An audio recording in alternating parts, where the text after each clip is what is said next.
of baseball.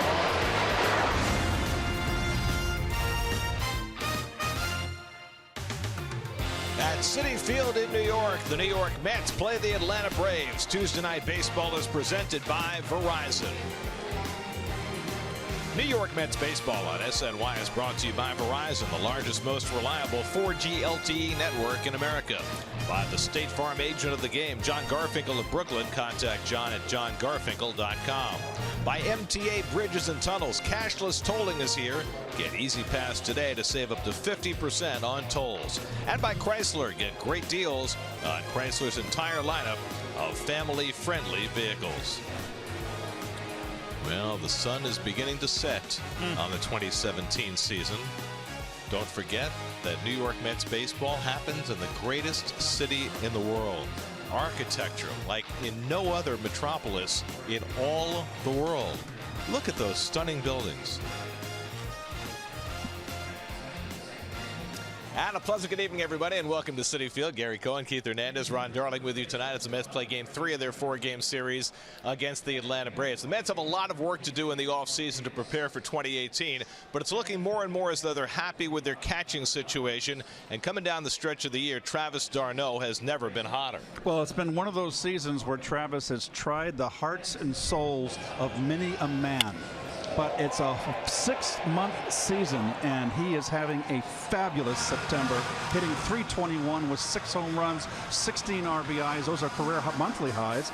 And on the season, 16 home runs and 54 RBIs. So remember, folks, if you finish strong, that is the best way to go, and I think he's turned the head of management, and I think he is a front runner for the catching position next season. And the guy that Travis was traded for, R.A. Dickey, will be on the mound for the Braves tonight, facing the Mets for the second time in 2 weeks. You know, I can never look at R.A. Dickey without thinking of that 2012 Cy Young Award season.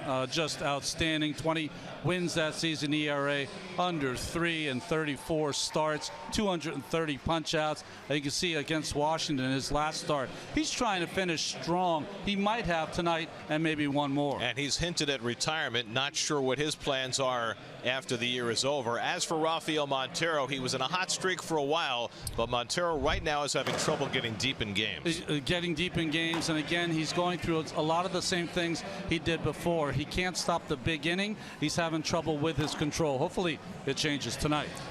Another summer-like evening as the September days get short. It's the Mets and the Braves from Citi Field. All the action coming your way tonight right here on SNY.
Center, dedicated to advancing cancer research, treatment, and care. More science, less fear.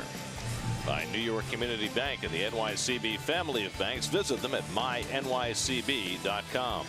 And by Tri Honda. Hurry to your local Tri Honda dealer for great deals on 2017 models. Mets season ticket plans lock you in for all the big games, including opening day and the Subway Series. Plus, it gives you the opportunity to select your 2018 seating location this November during the online Select a Seat. Place your deposit today at Mets.com/deposits. Deeper coverage of baseball presented by T-Mobile. The Mets set their franchise record for home runs in a season. Well, 5 other teams have done that as well. Baseball has more home runs than ever before. Yu Darvish going into the postseason hot. Dodgers got their 100th win last night, and Darvish picked it up over San Diego. And Bryce Harper back in the starting lineup for the Nats tonight, batting second, playing right field. First time that he has played since he suffered that bone bruise in his knee on August the 12th. Look at that sunset. Wow. How can you have a country song with Manhattan?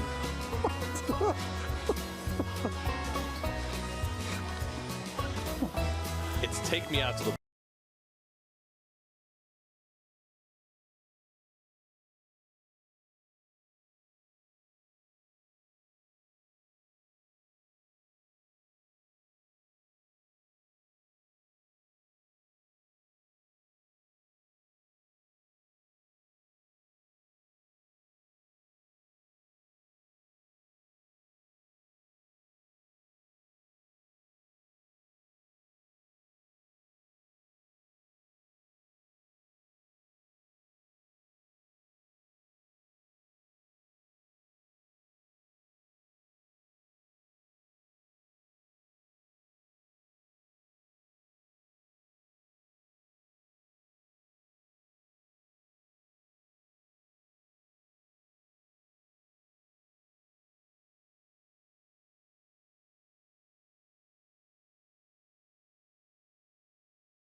lineup. Dansby Swanson at shortstop. Johan Camargo, who played shortstop in the second game last night, is playing third base. Tyler Flowers, who homered in the first game yesterday, back in there behind the plate. Jace Peterson again in left field. Matt Kemp continuing to suffer from a hamstring injury. That's the unit that Rafael Montero will face in tonight's ballgame. In the open, when we were talking about Montero, we were talking about some of his numbers on the road, but at Citi Field, he's been much better of late. His last 4 starts at Citi Field, his record 3-1 and a 3.74. Those are numbers that you won't see with the Land Rover numbers. Oh, here comes the defense for the Mets. And I believe it's going to be your Lexus defense, of course. Dominic Smith at first, Jose at second, Rosario as Drubal, Pilecki behind the plate. We just talked up d'Arnaud, and Pilecki's starting. Aoki, Nimmo, Tyrone gets the start in right field. there you have it. Nimmo playing center field, 7th start there. He's been playing mostly on the corner, and the Mets need to see more of Nimmo in center field to get a feel whether he can be part of a platoon out there if need be. It would be an interesting thing. I mean, you know, it's going to be hard to compare defensively with Lagares, but the more you play there, the better you can get. Well, can he compare defensively, say, to Conforto in center field? Do we even know that yet? I don't know. Conforto had an amazing defensive year, in my opinion. Not yet. Not yet. Montero has certainly shown flashes. His best game was in Cincinnati. He pitched into the 9th inning, carried a 1-hitter into the 9th, but in the 4 starts since then, 6.16 ERA, and just lacking the consistency that makes you that much more frustrated because you've seen him at his best. It's about controlling the counts for Montero. When he's ahead, he's got enough pitches to put you away, but he spends too much time behind in the count. He said after his last start against Miami that they were laying off his changeup, whereas they had been swinging at that pitch as teams have gone to school on that changeup, which is a revitalized pitch for him. Well, it is. He's worked on throwing it a little harder with not as much break, trying to get it to be put in play, but he's right. It was a little slower, and the Marlins laid off. Ender Inciarte leads off, 1 hit shy of the 200 hit plateau that no Brave has reached in over 2 decades. Corners in against him, and Montero's first pitch of the night is a little bit high for ball 1. Inciarte 2 for 8 in the doubleheader yesterday, hitting at .306 on the year.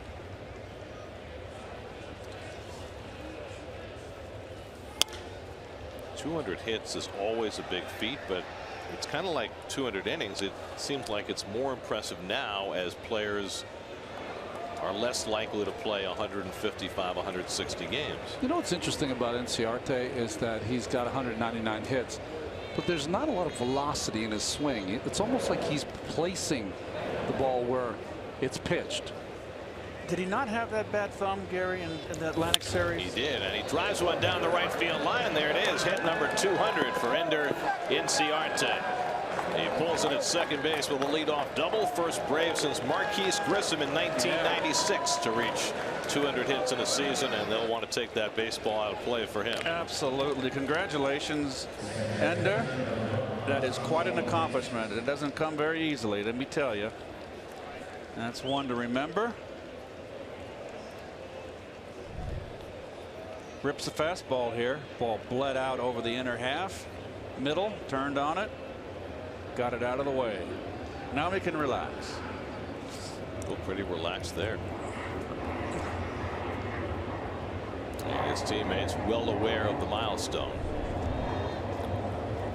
Now here's Ozzie Albies, who homered in the first game yesterday. Albies 1 for 8 in this series, hitting a .268 in his rookie year. He's been in the big leagues for almost 2 months now, just 20 years old. And he pops one up behind second base. Rosario backpedaling, gives way, and Aoki comes in to get it for the first out of the night. Cold Hard Facts brought to you by Clean Crisp Coors Light. Inciarte, the second National League hitter to get to 200 hits this year. Charlie Blackmon leads the league. So Blackmon obviously draws a lot more walks, hitting a higher 300 BA. He's fighting for the batting title. He's got the lead. Also, it's for a lot more power. Yeah. And kind of power. I mean, I wonder how many home runs Inciarte would hit in with 81 home games in Coors Field. For that matter, how many would this guy hit?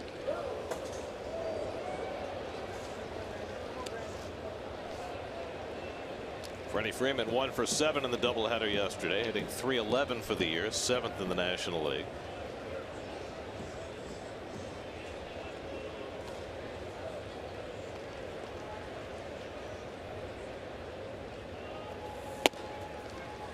And the fastball finds the inside corner, and it's 0-2. Freddie wasn't happy with that call. Thought it was in, shaking his head. All right, I'm 0-2 now. I got to bear down. And Joe's staring at him too. Yeah. That's we're used to that.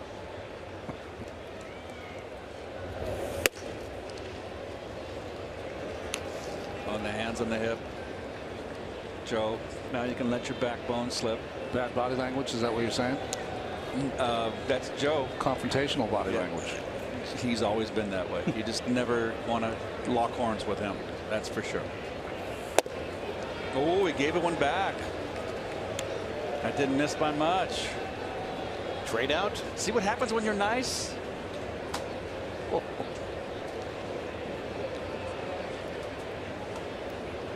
2-2 to Freeman with Nick Markakis on deck. And the slider misses. 3-2. So after Montero got ahead of Freeman 2 strikes, Freddie's run it full.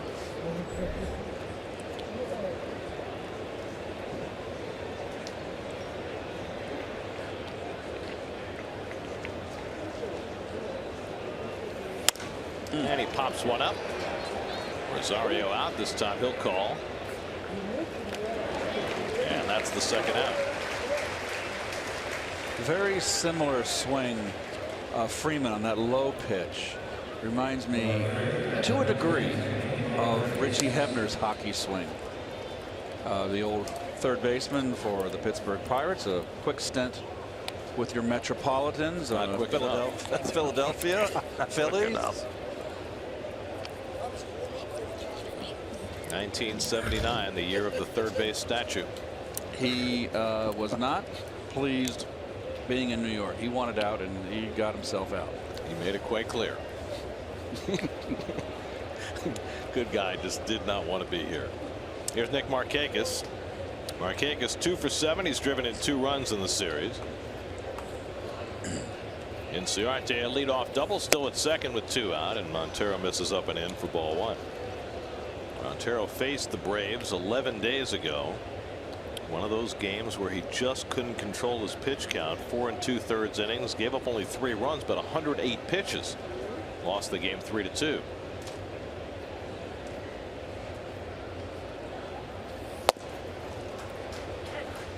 Keeping that ball inside, and that's been the other piece of Montero's game that he has tried to get better at this second half of the year. All started in Yankee Stadium.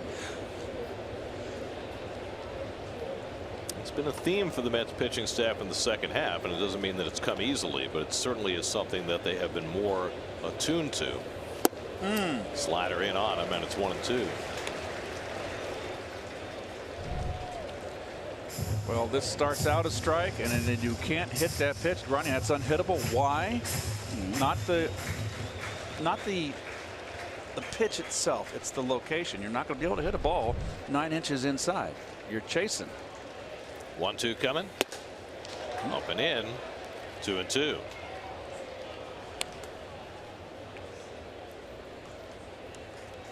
You have to like the approach, though, don't you, Ronnie? I like the approach of pitching in. I like pitching up and in, especially to the left-handed hitters. You don't want to have anything down. We saw Albies in this series with a little pitch down. And Markakis on the pitch away yesterday flicked a couple of base hits over the third base bag, and in this at bat everything inside from Montero. Well, he got Albies on a changeup, pop up to left field. He got Freddie Freeman on a changeup, pop up to the shortstop. Will he throw another 3-2 changeup?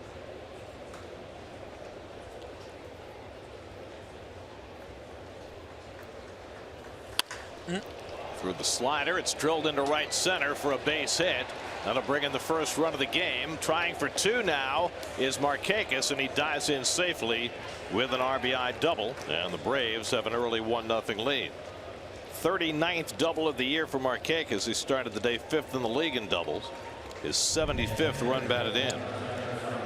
Got a slider out over the plate this time and ripped it into the gap. Got a little bit in on him. Didn't get to the wall. Cut off by Tyrone, but very aggressive, taking advantage of a not so strong throw from Tyrone. He never hesitated. This was in question.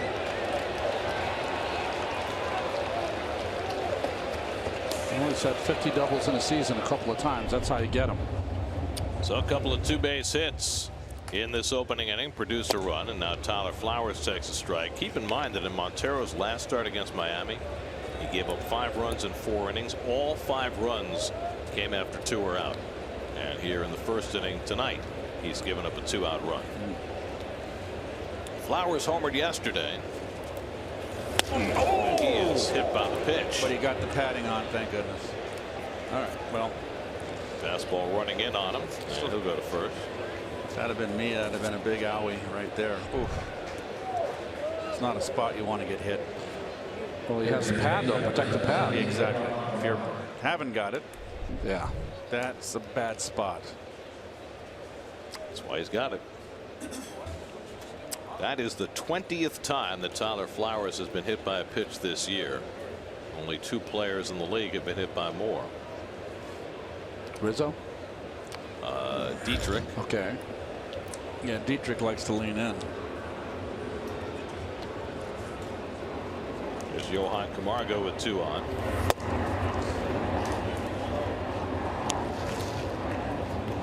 Not Dietrich. Josh Harrison. Oh yeah, at yeah. Rizzo.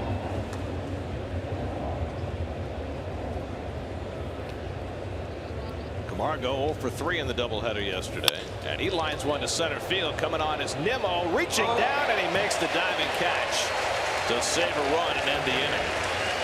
Didn't know if Brandon was going to get there, but he leaves his feet to take a base hit away from Camargo, and the Braves settle for 1 in the opening inning. Nimmo playing center. Nimmo making a nice play.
Tonight, night off for Juan Lagares, so Travis Tyrone gets the start and Brandon Nimmo plays center field.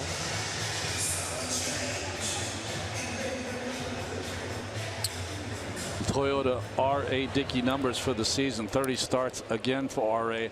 This is his 400th appearance in the major leagues, his 300th start, and as a Met he was 39-28 in 91 starts.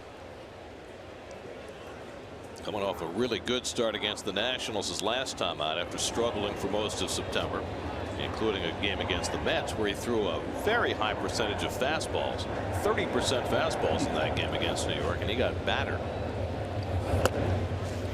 And Roy Aoki takes a strike. He threw all those inordinate amount of fastballs because he just didn't have any knuckleball whatsoever. That was one right there, wasn't it? Fastball?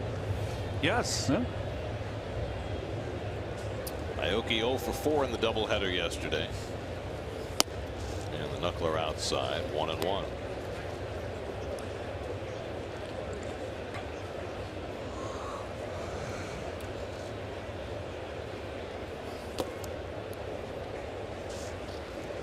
So we've seen Flowers catch in this series and have that traditional kind of catching stance, but here against R.A.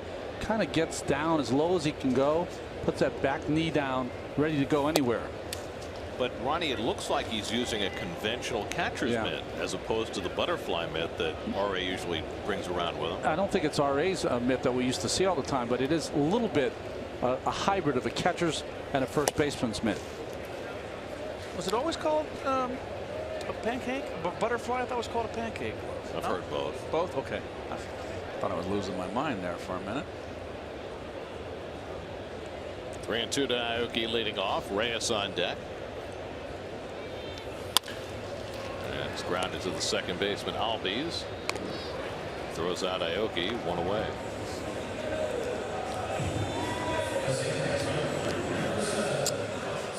Coors Light Brave defense. Flowers behind the plate. The veteran Camargo at third base. Youngster Swanson. Youngster Albies. All-star Freeman. Shows you the direction this team is going. And journeyman Jace Peterson. 200 hit Ender Ciarte. And veteran Nick Markakis. I love your adjectives. That was fantastic. Where's that been all year? You were holding it back. Wow, salary drive. I always finish strong. Salary drive, just like Reyes, who over his last 30 games is hitting .343. And he loops one into shallow center, and Ciarte coming on, diving to make the catch. He makes one of those every game. Gold Glove center fielder takes a hit away from Reyes, 2 out. He's a hustler too, let me tell you. Like the way Ciarte plays the game. Boy, he did a nice job of folding. Watch his left hand. It kind of folds under his body, but he gets it out of the way so he doesn't roll over his wrist. Also, you can see the tape he has on his throwing hand. That's that thumb that he jammed, which seemed to affect his swing when we saw him in Atlanta. But playing through it. 2 out and nobody on. Now Cabrera, who's hitting .366 in the month of September, and he takes the knuckleball inside. Struble has 3 career home runs against Dickey and a .308 average over 26 at bats. Often we have seen switch hitters bat from the right side against knuckleballers. In fact, we've seen Reyes do it in the past. But both Reyes and Cabrera choosing to bat left-handed against Dickey, even though right-handers have had more success against RA than lefties.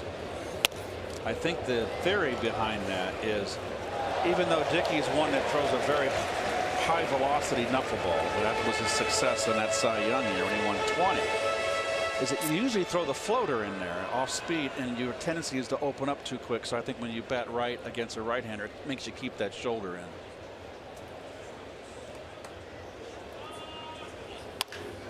And it's rolled out to Albies. That was the hard knuckleball from Dickey, and he gets Cabrera, and he finishes a 1-2-3 first inning, 1-0 Atlanta.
Dansby Swanson leads off the second inning against Rafael Montero. Swanson 1 for 5 in the doubleheader yesterday.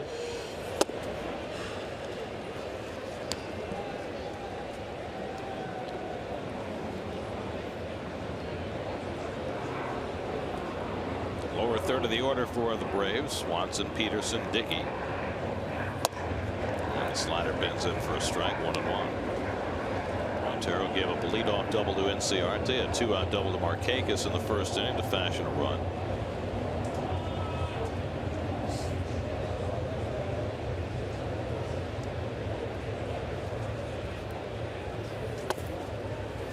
Changeup misses, 2-1. Dansby Swanson, first overall pick in the draft just 2 years ago, coming out of Vanderbilt. And what a trade that has been for the Braves. Shelby Miller hurt or ineffective with the Diamondbacks. Inciarte and Swanson major cornerstones for the Braves. I'm just looking at and watching now. We've had the Braves now a home and away series. Had a chance to look over the individual players, how they look, and this young man here I really liked last year. Was a tough 2-strike hitter. I think his confidence has been a little bit shaken when he got sent down, ball 4. Had the terrible start. He kind of came back and then he slipped again. It just seems to me he's a little more defensive, and that just shows how the fragility of the game, how you come up and how your confidence can be knocked down, and very quickly. I can attest to that. Ronnie never had a real tough time. He came right in from Yale and a year in the minor leagues and was stellar. Well, I think you can really compare Swanson's experience with what happened to Michael Conforto. Came up, had instant success, went to the World Series, had a fast start last year, and then it all kind of fell apart. And you can see just the body language, the expression in the face, the eyes, the confidence slipping away, and I can certainly appreciate that. Pitch out. Don't see many of those. Wow. Well, 2 things happened there. Montero gave it away because he quick pitched, and Plawecki got up prematurely, so he didn't execute it properly. That's probably why Terry never puts it on. No. Also, usually you use a quick pitch when you have a base stealer aboard, and Swanson's not really that. I saw somebody pitch out against the Mets recently, and I was thinking to myself that might have been the first time we've seen anybody pitch out all year.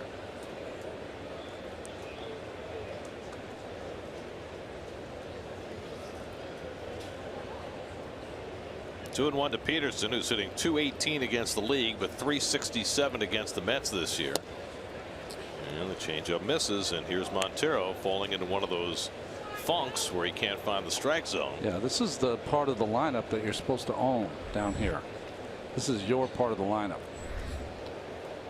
Well, Terry Collins was talking about it today, and talking about how Montero has to come out in attack mode from the beginning rather than working around the edges of the strike zone.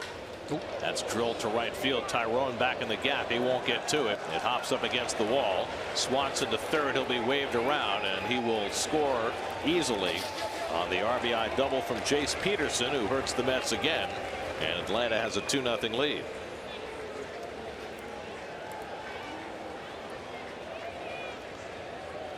If you get behind in counts consistently, you've got to be able to come with something other than a fastball on those counts, unless you are able to locate it down and away. That ball was more middle. You can't groove it. Yeah. Not at this level. No doubt here on his horse. There he goes. Quick decision.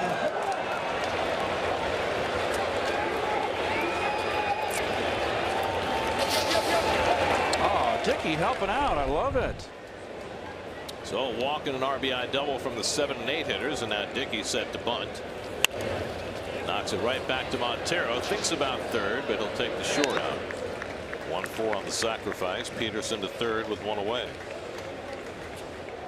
6th sacrifice of the year for RA. And now back to the top of the order, and Ender Inciarte. RA could always handle the bat. He always, it doesn't look like a real good hitter up there, but he could always get the bunt down, make contact when he had to. Field his position. Yep. Controlled the running game. All the little things you have to do as a knuckleballer.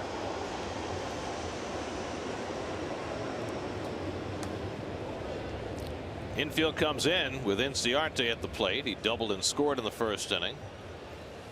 So he became the 4th Atlanta player ever to reach 200 hits. The Atlanta record for hits in a season is 219. Ralph Garr holds that, 1971. That's not the franchise record, though. Back to Montero, and he looks back at third, but Peterson gets back safely. Inciarte retired on the line drive for the second out. Off the end of the bat on the changeup, right back at you. So the Milwaukee Braves record for hits in a season was held by Hank Aaron. He had 223 hits in 1959. But the franchise record belongs to Tommy Holmes. In the 1945 season, when they were the Boston Braves, Holmes had 224 hits, and that's the franchise record. Wasn't Tommy involved in the restaurant at Shea Stadium back in the 70s? He worked for the Mets for years. Yeah, he's a wonderful man.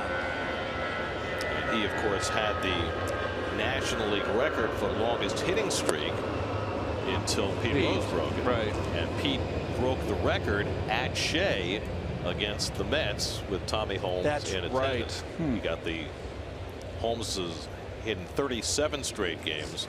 Rose got to 38 against Craig Swan at Shea. Albies takes one the other way, and that'll bring in another run. Peterson trots in to score. Albies with an RBI single, and it's 3-0 Atlanta. Another 2-out run off of Montero. And just the fastball up and watch Albies just not overswing. There it is, bell tie out over the plate. Let me just place it out there. Little ribeye steak with that. Not trying to do too much with it. The pickoff throw knocks the helmet off Albies and then trickles away, and see if he's okay. Nice hairdo. Maybe Perez, the first base coach, seeing if Albies is all right after getting whacked in the side of the head.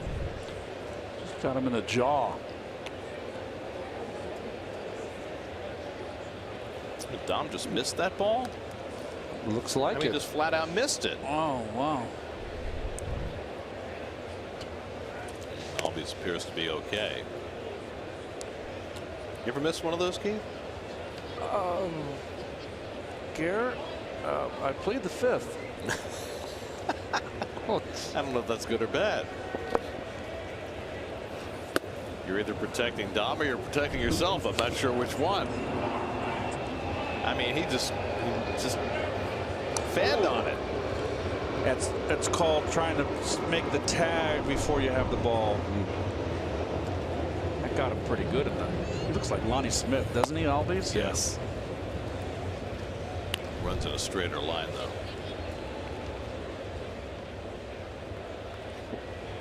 Tipped off the end of the leather right into Albies. God, you have to sit there and go, gosh, Don, would you catch the ball? What did I do? I'm just sliding back here. Freeman hits it sharply. Reyes given ground, but he makes the snag and throws him out. Reyes body turned, glove behind him, somehow was able to find that ball in the leather and throws out Freeman to end the inning. Falling away. Look, Ma, no eyes. 3-0 Braves.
Brandon Nimmo leads off the home second, and the knuckleball squirts by Flowers and goes to the backstop.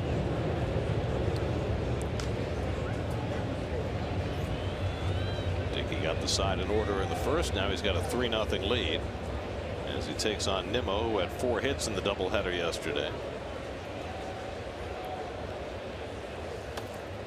Knuckleball at his feet, 2-0.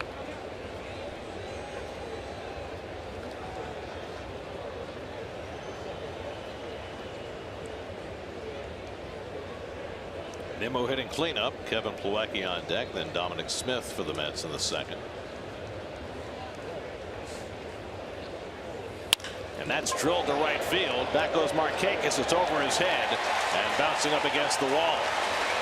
Nimmo around second. He's going to stop right there. Well, Dickey came with a 2-0 fastball, and Nimmo took advantage. The Mets' first hit of the night. It's the one thing that Dickey doesn't have that Phil Niekro had, and Phil Niekro threw a very hard knuckleball, is that Phil had that sinker. Phil had that sinker to the right, left-hand hitter down pat. He fell behind. He would be knee-high outside corner, or if he missed, he would miss away.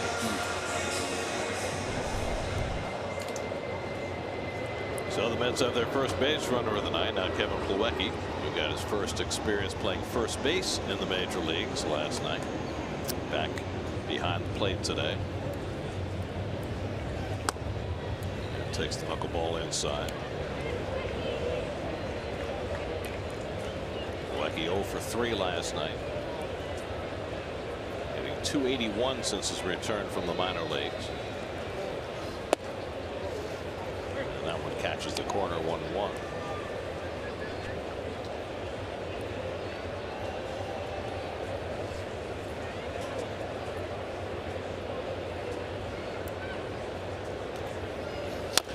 Knuckler bounce foul off his foot. Interesting. Oh, there's the catchers here. I'm sorry. And you can see the difference here. Now, there's a runner. He's even on the right. He's positioned with that knee down with Dickey. That's tonight.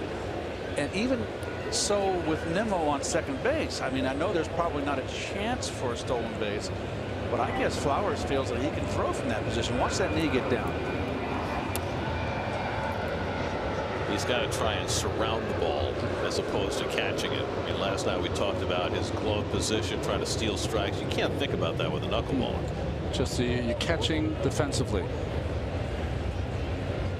I find it interesting that he's down in the knee with a potential stolen base. Yeah, he's doing it in warm-ups. You know, when Dickey was here and Josh Tolley would catch him, he'd always talk about that 45-degree angle. So you get on that angle so that you could reach across with your glove in your left hand across the right side of your body. You'd have a little more extension.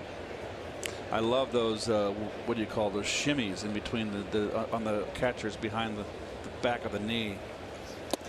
They're called knee savers. I call them shimmies. And a foul tip held by Flowers for the first out. First strikeout for Dickey. Those are the knee savers. Those are knee savers. Let me tell you. Think of, if you're a catcher and you played 15 years, think of all the time you're squatting down on those knees. That's got to take its toll.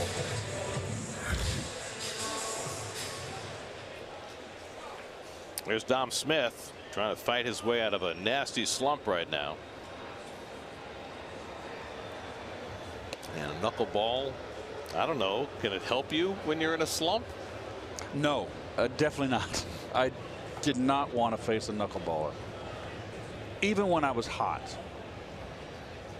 Well, I understand you wouldn't want to face him when you're hot, but could it just change the program a little bit? No, let you reset? It is just something that's coming out from Mars. It's totally different. It's totally alien. George Hendrick told Whitey Herzog, Whitey, I'll play anytime you want, but I don't play against knuckleballs.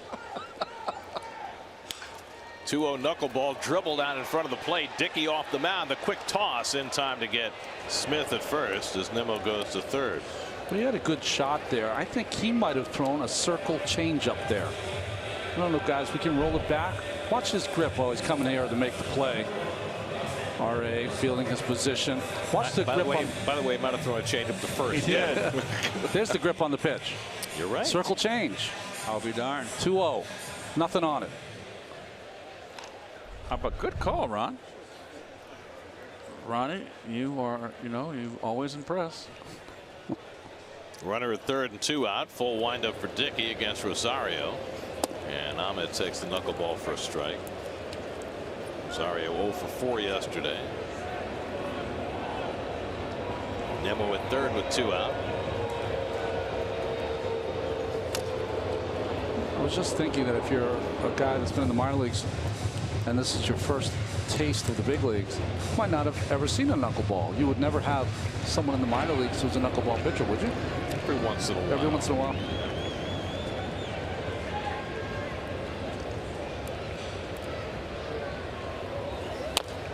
Not too many who last that long. It's a very hard pitch to refine, as R.A. would be the first to tell you. You guys were talking about Phil Niekro before. Wasn't he one of the mentors with Charlie Huff and others? Sure he was. Charlie Huff helped him. Tim Wakefield he consulted with.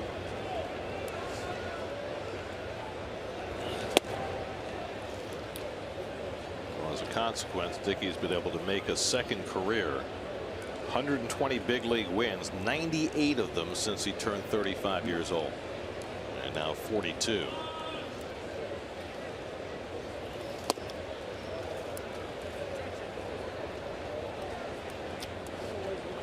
Well, love the cartoon.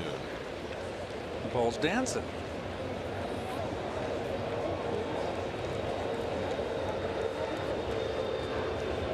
What a resurrection of a career. First round draft pick by the Rangers. And he throws the high knuckleball to strike out Rosario. 2 strikeouts in the inning. And Dickey able to get around the leadoff double by Nimmo. Watch her dance. 3-0 Braves after 2.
Experience with the MLB.com at Bat app. Get New York Met home screen icons and app features, as well as game day, live game video highlights, radio broadcasts, statcast, news, and more. Download MLB.com at Bat today. Markakis takes a strike from Rafael Montero. Markakis drove a double to right center to drive in the first run of the game. Braves got a run in the first, 2 in the second against Montero. And Markakis hits it sharply, but right at Rosario. And there's the first out. First time Montero's retired the leadoff hitter tonight. Let's check out tonight's Verizon trivia question. Who are the 3 Met pitchers who have appeared in 400 or more games. Okay, 1, 2. We got 2. You got all 3? It's got to be relievers. Not all of them. How many starts would that be? 400. How many starts would it be going Well, back? if you make 36? 30 a year, you know. Well, but there was a day when it was 36, 35. But let's just say 30 a year. That would be 13 or so years. Call strike to Flowers.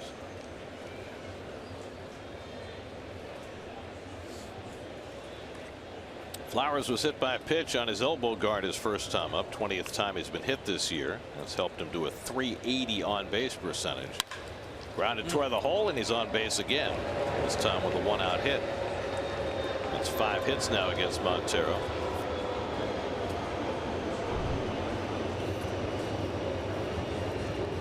Flowers first came up when he was given the job as the Chicago White Sox catcher. They thought he'd provide a lot of power. He's ended up not having tons of power, but he's become a better hitter, average hitter. Certainly having a terrific offensive year. He and Kurt Suzuki between them have hit 30 home runs. Pretty good for your catching tandem. There's Johan Camargo, who lined out to center his first time. So tonight, a team that lost 103 games last year has a chance to clinch a postseason berth. No team that's lost 100 or more has ever made the postseason the following year, but the Minnesota Twins have a chance to do that tonight. They're playing in Cleveland, and Bartolo Colon started the game for the Twins tonight, but they pulled him after 1 inning, having given up only 2 runs. Don't know if it was injury related or performance related. They need a victory and an Angels loss in Chicago against the White Sox to clinch the second wild card in the spot against the Yankees. Slapped down to third, might be 2. Good pickup by Cabrera. Reyes with a tough turn in the dirt, and Smith digs it out. Nicely done by all 3. Cabrera with a nice stop, Reyes with a pretty turn, and Smith with a fine scoop at the end of the play. Reyes with the strong arm is able to make the turn like that. Very nice. 5-4-3 double play gets Montero through the top of the third. That's what he needed. Still 3-0 Atlanta.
This is really not fair. What's not fair? That he's leading by 3, Dickey, at 14 miles an hour deficit? Well, if you're judging anything by velocity, you just have to take your knuckleballers out of the equation. There you go. Travis Tyrone will lead off in the home third. Tyrone 0 for 3 in the doubleheader yesterday, making his 12th start. Batting 8th and playing right field. dances in for a strike, and Dickey's had much better command of his knuckleball today than he did when the Mets faced him in Atlanta 11 days ago. That's pulled in left field, and Tyrone has a base hit. It's played by Peterson, but Tyrone has to stay at first base. Boy, their left fielders have had a devil of a time. Peterson and Lane Adams both. Peterson really had a hard time in Atlanta and had a tough time the first game here when he started. Jeez. And had no idea where it was for a moment. And he's an infielder. That should be the easy play for him, right? So now Montero, and they look for the bunt. He has 2 hits and 2 sacrifices this year.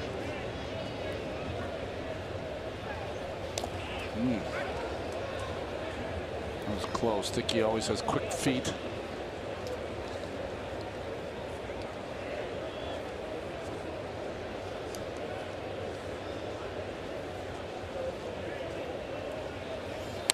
Montero gets a nice bunt down. And Dickey slaps the tag for the unassisted putout. 3rd sacrifice of the year for Rafael. Tyrone down to second with 1 out. Well, you know, when he first started this year, or the first part of his career, he couldn't get a bunt down to save his life, and he's worked on it, and he's made himself into a pretty good bunter. Perfect form there. He does what a lot of guys can't do, and that is he gets low. Yeah. And how does that help you as a bunter, Ronnie? Well, if you get low enough, then the bat is in the top part of the strike zone. So anything above that, you let go. And that helps you kind of frame the strike, where the ball's going, because anything up, you have a tendency to pop it up. Anything down is your best chance to get it on the ground. What about bunting a knuckleball? Well, don't ask me. I have no idea. I'm sure I did off Phil Niekro. Aoki flies one to Peterson, a long way back, but he runs it down. And Tyrone hustles back to second. 2 out.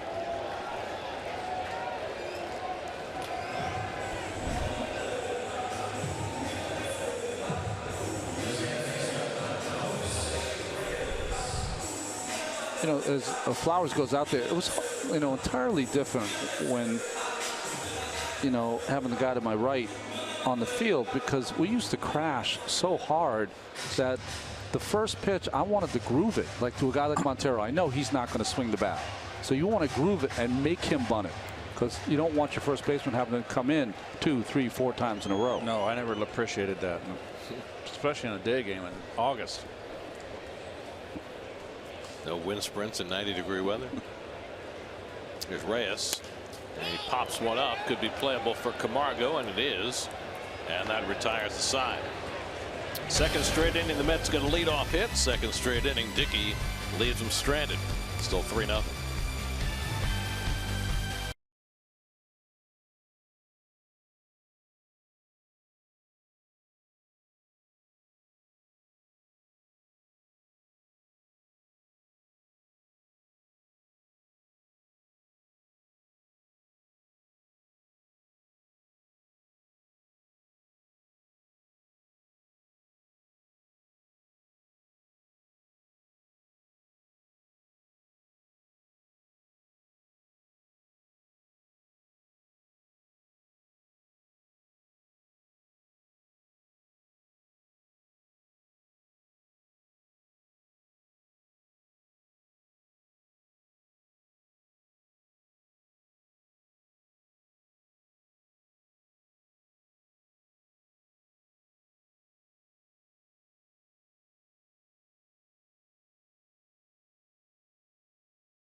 Fourth inning, 3-0 Atlanta. Dansby Swanson leads off against Rafael Montero. Swanson walked and scored in the second inning. Lower third of the order for Montero. This is where he got in trouble last time around. And Swanson takes a strike. We'll check in with Steve Gelbs. His report tonight is brought to you by Bud Light. Steve. Gary, you were talking about Dansby Swanson earlier in the game, referred to him as having kind of a Michael Conforto type year, very up and down. It's interesting talking to him, though. He said the one thing that was the most important lesson to learn was you really have to figure out what works for you as a young player and stick with that. He said nothing against any coaches, but when you're a young player, you have a lot of voices in your ear, and sometimes you can get off track a little bit. But for him, once he figured out again what works for him specifically, routine-wise, approach-wise, that's when things started to take off. Well, there you have it. I mean, we all find ourselves sooner or later, either you do or you don't. I mean, it's just that simple. I'm not going to sound like a professor here. I mean, comes a point in every career, there's those that can't get over the hump and those that do. And it's not that easy. There's adjustments always to be made. You think that presents different challenges when you're a #1 pick, the #1 pick, and you've never failed ever? Probably didn't have much failure, right? Well, it depends how much you're touted. I mean, when Darryl came up, he was touted. I mean, in New York, that was a lot to live up to. As opposed to me in St. Louis, I was highly touted. That was not near. It still was a lot of. I felt a lot of pressure about that, and I had great success in AAA. New York, it's 10 times more. Has to be. But what about what Steve was talking about with Swanson, the sifting through the ideas that are given to you by coaches and other well-meaning people? How do you get to the point where you figure out which ideas work for you and which ones don't? Do you try them all? Do you ignore them all? Do you have just the self-faith that you know what you're doing and try and work your way through it that way? I think you got to have the self-faith that what got you to the dance you stay with, but you're always got your antenna up. You're always listening. Little flare past the mound. Reyes with a tough play, bare hands it, too late. Swanson beats it out. He's on base for the second time. That one had some English on it. Nice try by Reyes. I mean, half the things that not half the things, I'd say the majority of things that I heard, and everybody has advice, and I think it can clutter, it can get in the way of performance when you're young. What are you going to do when you're 20 years old or 19 years old in the minor leagues and you're trying to get to the big leagues, or you get to the big leagues and you're struggling and you're gearing this and that? It can be a sensory overload. But you listen, you take in, and some things click. Most things won't. That's what I found, Gary. Do you think it's different for a college kid like Swanson than it would be for a high school kid who's more of a, an empty, a blank slate when he gets to professional ball? Well, I still think it goes back to talent, right? Nice tag there by Dominic. He wants them to look at it. He thinks it was closer than the call. I think it, depends on the talent, of course. I mean, Mike Trout at 20 was ready to go. Some guys usually aren't. He was in. Fred Lynn came out of SC, was Rookie of the Year, MVP. I think there's more maturity out of the college kids because you're further along. And let's face it, Division A college is much higher than classification in high school. So that's the question. Yeah. If you're a college kid who's been through the 3 years in a major college program and has reached a certain level in that realm, are you more firm in what you know works for you than an 18-year-old kid who may have more trouble sifting through all the advice that he's getting? Well, the one distinction, Gary, is if you're a quality college player, you're not going to go down to A ball. You're not going to start in low A. You're going to start in double A or triple A more than likely because you're 20, 21 years old. If you're coming out of high school, you're an 18-year-old kid, there's a lot more to learn. It's a big difference being 20, 21 and 18. Right. It depends. For me, what kind of retarded my progress early is when I got to the Texas Rangers, their first thought for me was they wanted me to change my arm angle and change my breaking pitch right away. And Peterson hits it to short, could be two. Rosario to Reyes on to first, not in time. And I right away I felt the pressure to do that. And so even as a college kid, although you hadn't pitched all that much, so maybe it was a little different. It was different for me because I didn't have a lot of experience as a pitcher, but I felt compelled that I was their #1 pick. These guys have to know what's good for me. They're right. They're pros. And what are you going to do? You're going to be a malcontent if you're not going to pay attention. Exactly. You get that label on your back, you'll never get it off. And I knew I could pitch like that and be effective, but not as effective as the natural way I threw. I mean, they tried to change you. No one tried to change me in the minor leagues.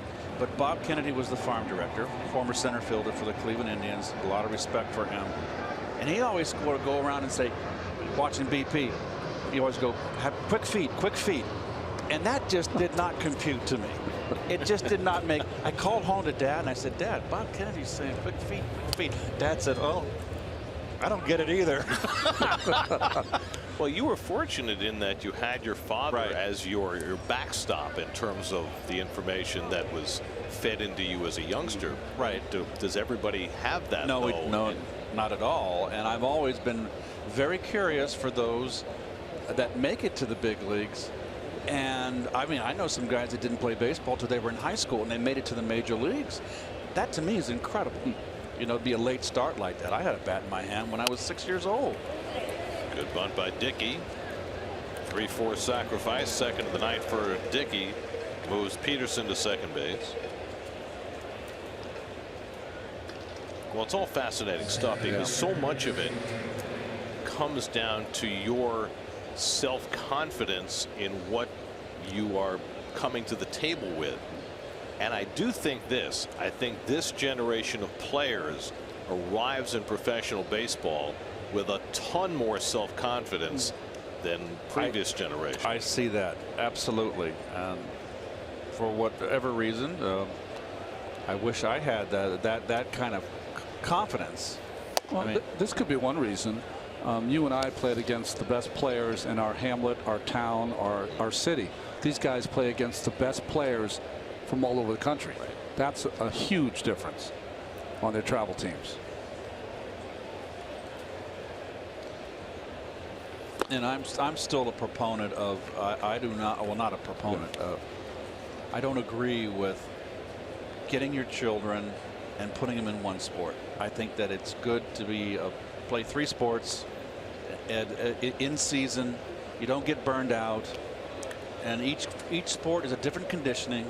Well, I think there are arguments to be made for both. I think that, you know, skill levels increase more quickly with guys who specialize in one sport, but also injury rates go up for the one sport players because they're overusing the same muscles season after season. Well, I always think of the tennis players. I mean, that's how do you stay? You play year in, year out. There's no break. I mean, look at Agassi. Agassi took time off and dealt with his issues. He admitted in his autobiography that he was burnt out, and he came back. He's one of the few that came back and resurrected his career and became great. Better. Ball forward to Inciarte. Second walk for Montero, and the Braves have 2 on. I mean, I know you guys probably can't even imagine if your childhoods had taken you to the route that these guys take now, where you would have specialized in baseball from the time you were 11 years old and not played other sports. I don't think my father would have wanted to relinquish control and handed the ball off to someone else. He would have done some serious background checking. Yeah, some of these travel teams are hardcore. Absolutely. I mean, if you want to get to the absolute root of the epidemic of pitching injuries, you have to start right there. And that's not to say that there aren't youth baseball programs that are well run, where they look out for the health of the players. But there are a lot of these guys who are pitching way too many innings in way too rapid a fashion when they're extremely young and their arms are still developing. Well, extremely young, still developing, and now they're starting to throw a gun on them when they're 12 years old. How hard are you throwing, son? Are you kidding me? Good changeup by Montero, 1-2 to Albies. Well, when we were youngsters, Ron, I pitched. We played 2 games a week in Little League. Yeah. You can only throw 1 pitcher once a week. You know, you had 2 pitchers. I'd play first base the other time. My father, back in those days, he kept the track. No curveballs. Our minimal amount of curves. Wanted to throw fastballs.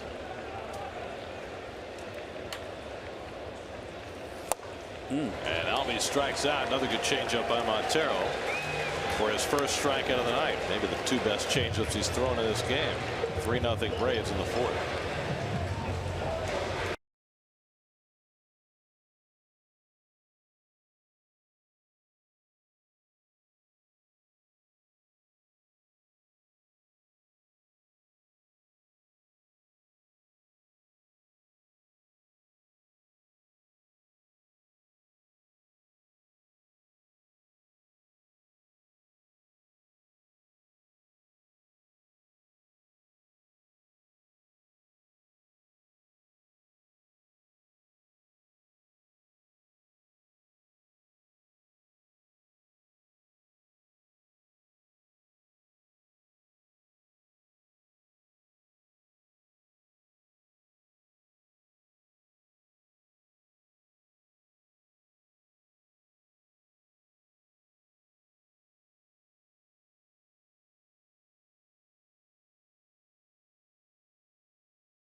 Road ahead presented by Buick. Well, we've got the final week of the season, and then we have the off season. Well, let me tell you something. It's not me with the golf club. Let me tell you, I can just painful on my back right there. I can hurts. I want to inform you, by the way, that my next fish that I catch will be my first. What is Ronnie? What is Ronnie He's doing? working the. He has to work the postseason. Ron's being too cool for school. That's hilarious.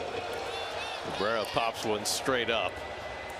And Flowers puts it away. 1 pitch and 1 out for Dickey in the 4th. Keith, when you swing in the golf club, it's left hand down, right hand up. You got right hand down. You're hitting like a cricket player. Is that cross-handed? Is that why I can't break 90? Maybe he's hitting lefty. I'll tell you, Gelbsy needs a little bicep work, doesn't he? What happened? Oh my gosh! What happened to him? Noodle arms. That's a serious tennis elbow. Squash, Keith. Squash. It's actually more racquetball or paddle tennis. Couldn't tell. Well, it's the end of another season, guys. 12 for us? Not yet.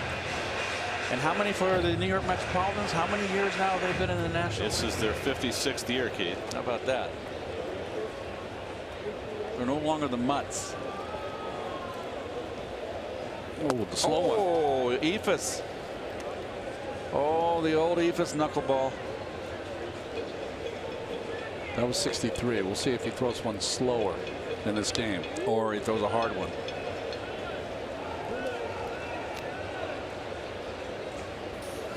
The hard one. And Nimmo got a 2-0 fastball his first time up, and he drilled a long double to right.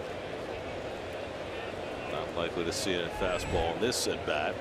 Dickey ahead in the count. Dickey's thrown 11 straight strikes now.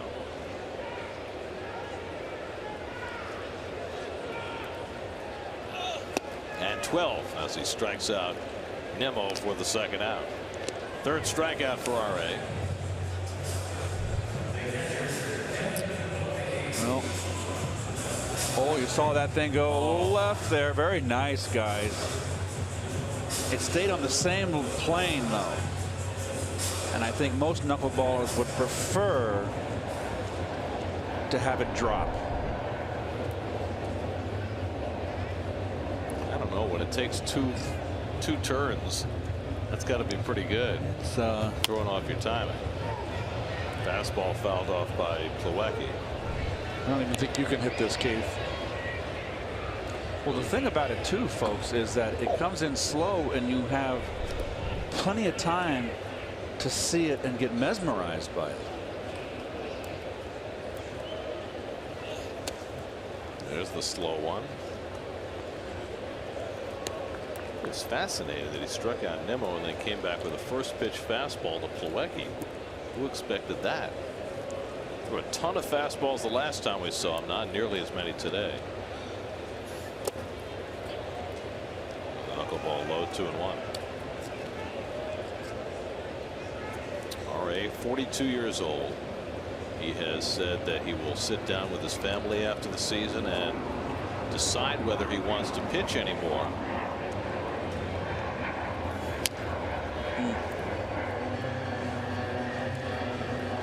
The Mets are hosting a hurricane relief drive for Puerto Rico at Citi Field.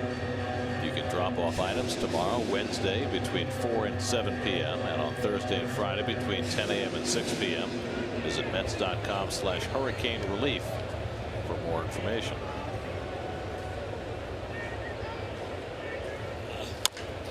Slowly hit. Camargo charging. And Plawecki retired, and so are the Mets in the bottom of the fourth. 4 scoreless innings for R.A. Dickey. 3-0 Atlanta.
SUV season at your local Ford store. For big savings, go to buyfordnow.com. Thursday, the crew looks at the adjustments made by the Jets defense and their dominant performance against the Dolphins, plus how the Jets offense can have continued success against the Jaguars in Week 4. Jets game plan Thursday at 6:30, only on SNY. Freddie Freeman leads off the 5th against Rafael Montero.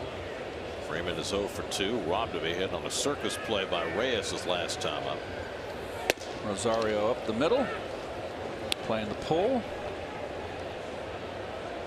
Big hole between short and third. Already takes the changeup down. 2-0.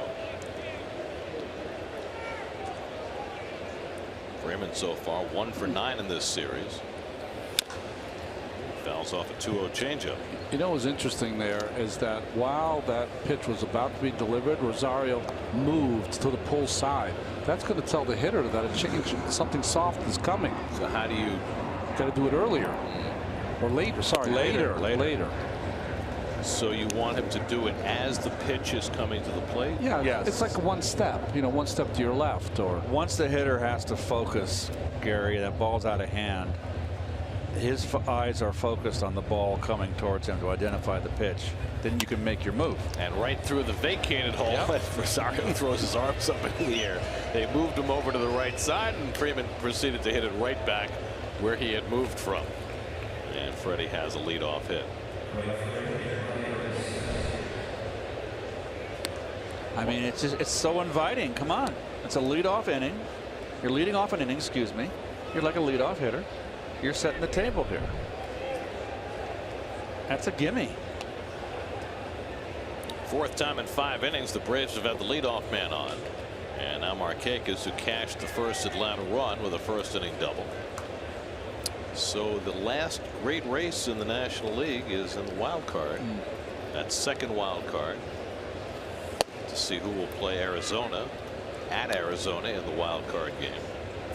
Colorado coming into the day a game and a half in front of Milwaukee, 2.5 in front of St. Louis. The Brewers jumped out to a 4-0 lead. It's now the Brewers 4, the Reds 2. They're in the second. Domingo Santana a 3-run home. The Cardinals continue their series with the Cubs tonight. They've got Carlos Martinez going against Jake Arrieta, his second start off the hamstring problem. No score in the first. And the Rockies play in about 15 minutes against the Marlins, and they have to face Jose Urena, the Marlins' best starter. They need a win.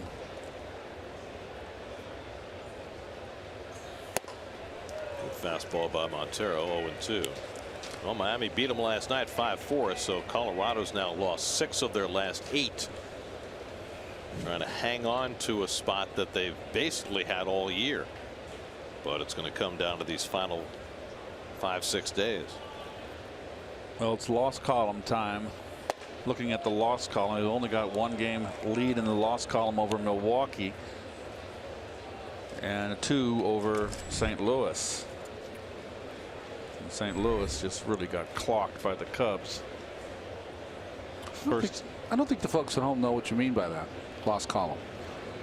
Well, the loss column means there's a differential in games. That's why it's a half game, obviously. Yeah. A difference. Rosario to Reyes on to first. Not in time. Marquez just beat Durant.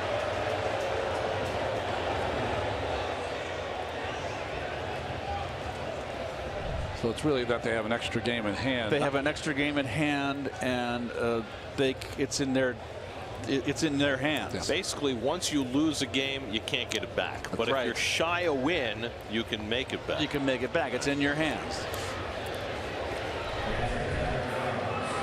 So you wouldn't want to be, folks, a game and a half behind and 2 in the loss column. So there you go. Colorado 1 less loss than Milwaukee, 2 fewer losses than St. Louis. And that is Keith's reading of the standings.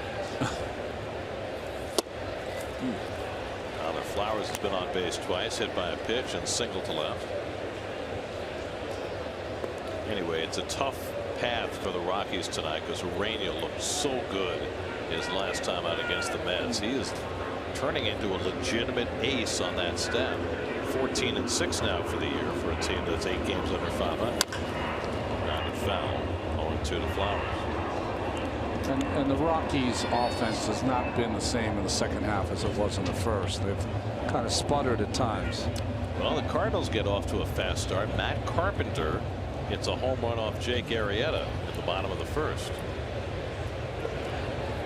I mean, Matt Carpenter was in Jake Arrieta's wedding. Arrieta owned him. I think he was Carpenter at one point was 0 for 28, 29, something like that, and his last couple of hits have been home runs. Second strikeout for Montero. Dave will check that for us. Well, again, Arrieta making just his second start since coming back from that hamstring. Pitched, what, 5 innings the first time out, and they need him. I mean, their rotation does not look formidable for the postseason without a healthy Jake Arrieta.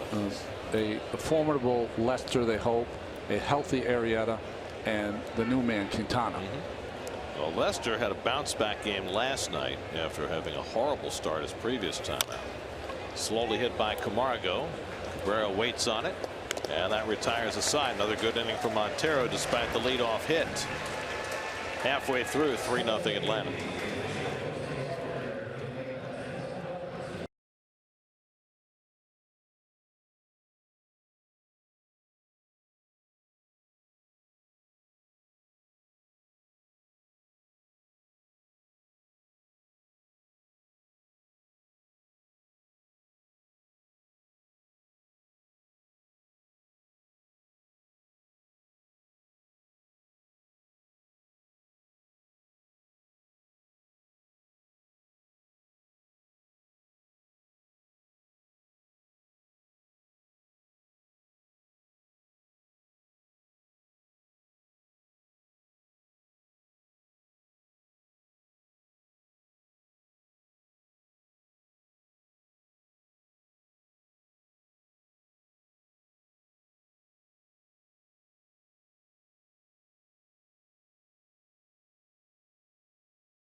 Braves got to Montero early, but he's been pretty good since then. Ari Dickey, stellar, back on the mound where he won a Cy Young 5 years ago and looking like that pitcher. He is.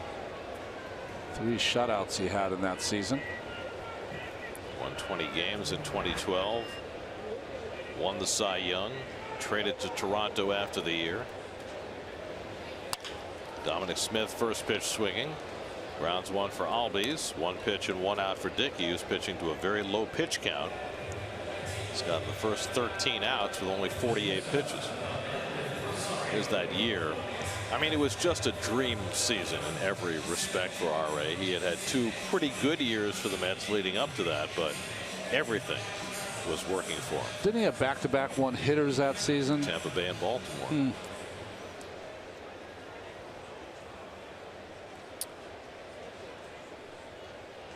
Here's Rosario, who struck out his first time up. So we got the numbers on Matt Carpenter against Jake Arrieta. In the regular season, he was coming into tonight 1 for 32 with a home run. Now he's 2 for 33 with 2 home runs. Floated into center field, and Inciarte is there to retire Rosario 2 out. And that's 8 in a row retired by Dickey.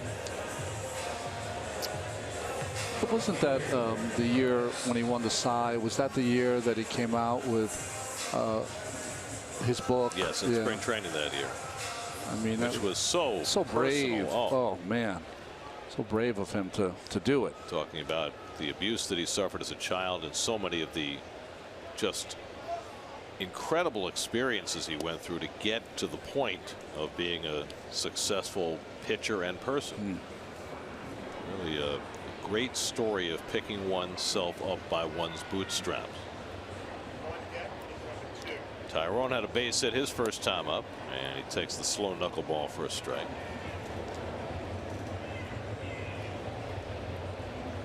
Before Tyrone, 7 of the previous 9 hitters saw only 1 or 2 pitches. So the Mets are trying to be aggressive with Dickey, and it's not working. And Tyrone, passive, goes down on strikes. 4th strikeout for RA. He's got 5 scoreless innings. He's retired 9 in a row. 3-0 Braves after 5.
Sixth inning, Rafael Montero still out there facing the lower third of the Braves order. Dansby Swanson's been on base twice, a walk and an infield hit, and he takes a slider off the plate.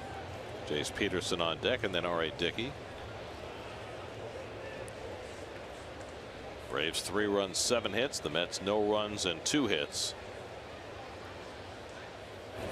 What a difference for Dickey. Keith, you saw him in Atlanta. Yes. I mean, he had nothing. He had no knuckleball, and that's why he had to go to the fastball. And then I'll give the Mets lineup credit. I don't know if it was intellect or just young kids, but they just jumped on his fastball and they pounded him. Just foul.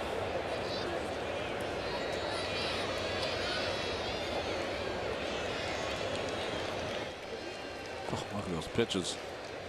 Those 6-pitch innings, those are your best friend if you want to get deep into a game. Yeah. Well, just 53 pitches in 5 innings. Who knows how far he might be able to go today.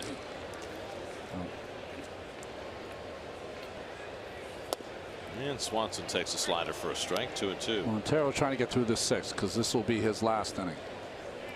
Due to lead off in the bottom of the 6th. He's had traffic all night. Leadoff base runner in 4 of the 5 innings so far. Trying to get Swanson here and stop that trend. Just missed with a changeup. 3-2.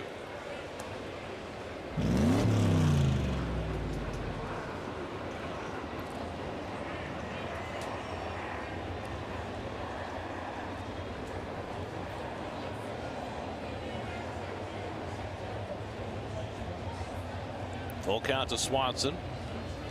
And he goes down on the slider for the first out. Montero looking sharper as this game goes along. His 3rd strikeout. Let's check in with the studio. Justine Ward has a game break brought to you by your Tri-Honda dealers.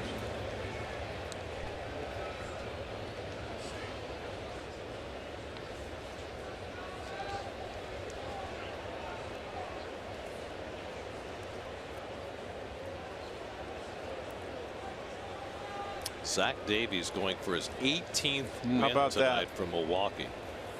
There's a guy that's not overpowering. Pitch to contact. And he looks like he's 12 years old. And he's an incredibly slow worker, if I recall. 1-1 to Jace Peterson, who was an RBI double tonight, 1 for 2. He's pitched well, and it doesn't hurt when you get those 3 points early, you know. Well, he gave up a home run to Scott Schebler, who has 30 home runs, by the way, for Cincinnati. I mean, I know 30 home runs is not what it used to be. But still. But it still looks nice on your baseball. It sure does. I'd like to have a little 3-0 on my card. 3 of them on that team with 30.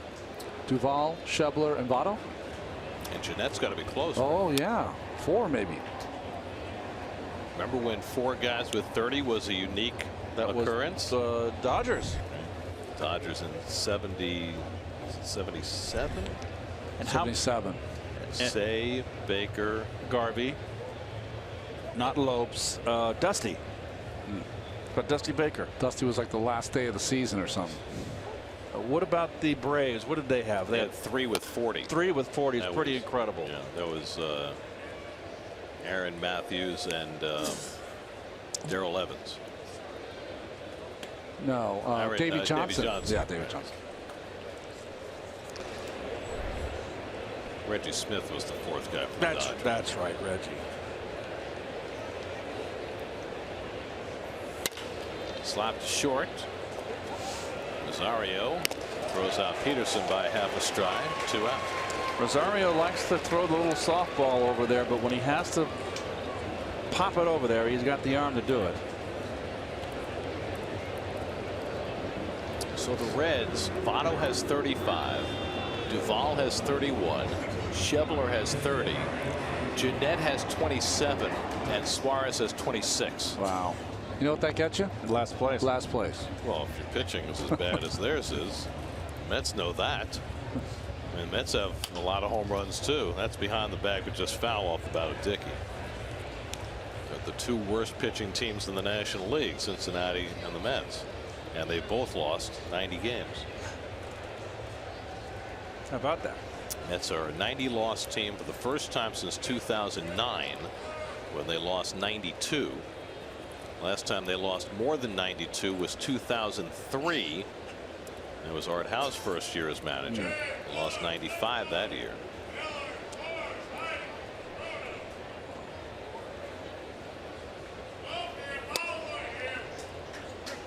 0-2 to Dickey.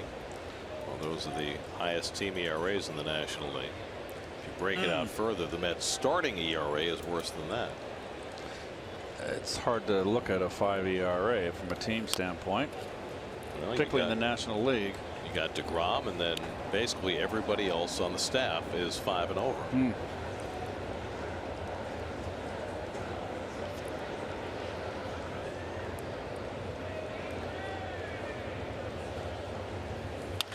Up the middle, and Dickey's got himself a base hit. So 2 sacrifices, and now RA with his 9th hit of the year. Well, we know RA has an idea up there. Just kind of nicely done. Little slider. Oh yeah. Flat. He tracked it nicely.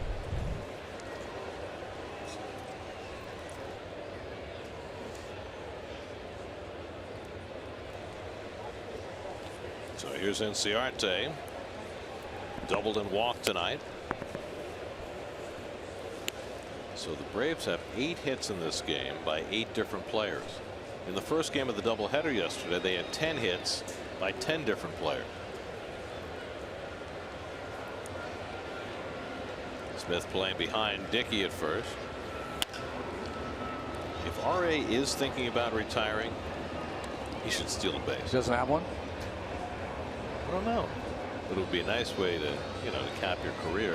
Shut out a steal. Every time I watch RA run right now at 42, I feel like he's going to pull a hammy. So maybe not. I wouldn't recommend it. Well, he does not have a steal in his career. And he has not attempted one. Down to first. Smith handles that one, and that retires the side. So Montero with a poor beginning and a nice finish. Middle of the sixth, 3-0 Atlanta.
You have a fellow named Hank Aaron that was a great player for Milwaukee last year along with you. That's right, Ralph, and I'd have to say that out of all the ball players that I've played with, he's the greatest hitter that I've ever played with.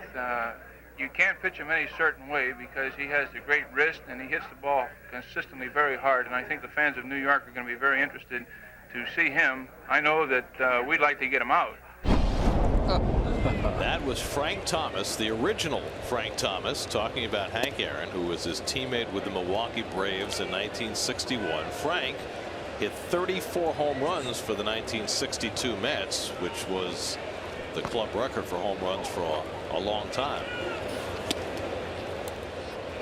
You know, it was interesting what he said. The fans in New York are going to be really interested to see this young guy play. There was a time, right, when the great visiting ball players would come in that the fans would be so excited to see him. Well, I mean, at that point, Hank had been in the big leagues for what, 6-7 years. Dickey throws out pinch hitter Cicchini for the first time. When was Hank's rookie year? 54, I think. Wasn't that? Yeah. But of course, you know, there had not been National League Baseball in 58 or 59 or 60 or 61. So, you know, Hank Aaron had become one of the dominant players in the game, but he had not played in New York in 5 years by the time the Milwaukee Braves came to the Polo Grounds to play the Mets for the first time. Here's Aoki, who's 0 for 2, third time around the order now for Dickey, and it's nubbed off the end of the bat. Dickey off the mound to barehanded. Nice. And he throws him out 2 away. That was not an easy play right there.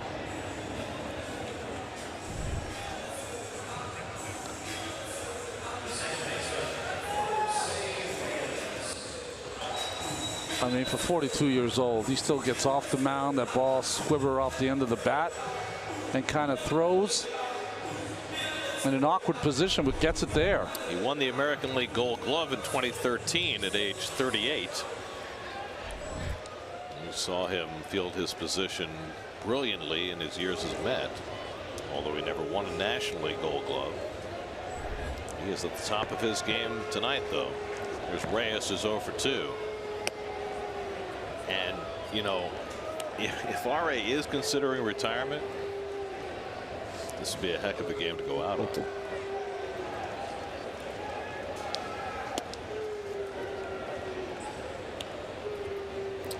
Mets. Box score presented by Verizon. Just 2 little hits. A double by Nimmo, a single by Tyrone. Dickey has not walked a batter. He struck out 4. He's changing speeds, sneaking a fastball once in a while. He's got his rhythm. Yeah. 1-2 coming. It's fouled away.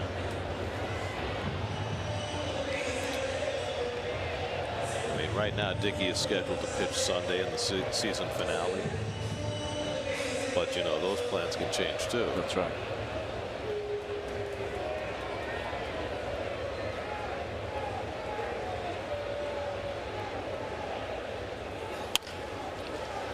Another ground ball. Albies throws out Reyes. That's 11 in a row retired by Dickey. He's got a 3-0 lead after 6.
Going to the 7th with the Braves leading the Mets 3-0. New York Mets baseball on SNY is brought to you by Verizon, the largest, most reliable 4G LTE network in America.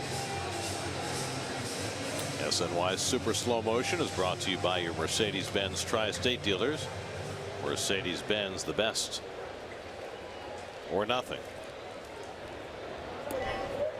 Josh Smoker out of the bullpen for New York. That's been a frequent occurrence lately.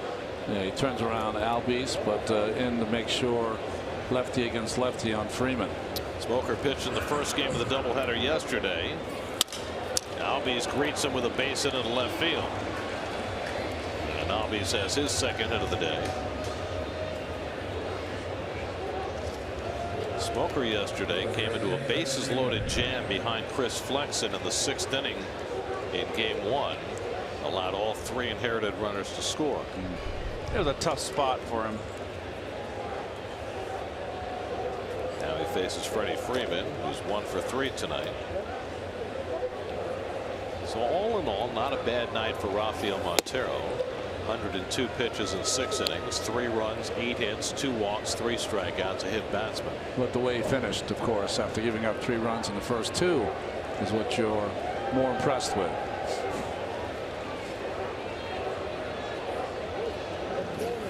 Freeman smokes one to center, and that'll fall in front of Nimmo for a base hit. So back-to-back base hits for the Braves to start the 7th against Smoker. Freeman's second hit. I think that Freddie finally figured it out. Didn't take him long. First game he played in the series, first game with a doubleheader, I believe. He pulled the ball.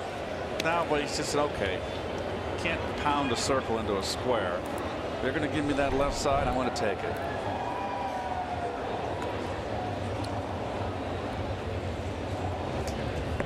Well, one of the great maxims of baseball, kids, eye on the ball. And there's one of your premier hitters.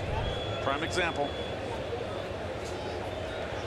Now Nick Markakis, a double in 3 trips, drove in the first run of the night. Back in the first inning. With Markakis' big hit right off Smoker, or the breaking ball that he hit down the third base line. Also Robles to work in the Mets bullpen.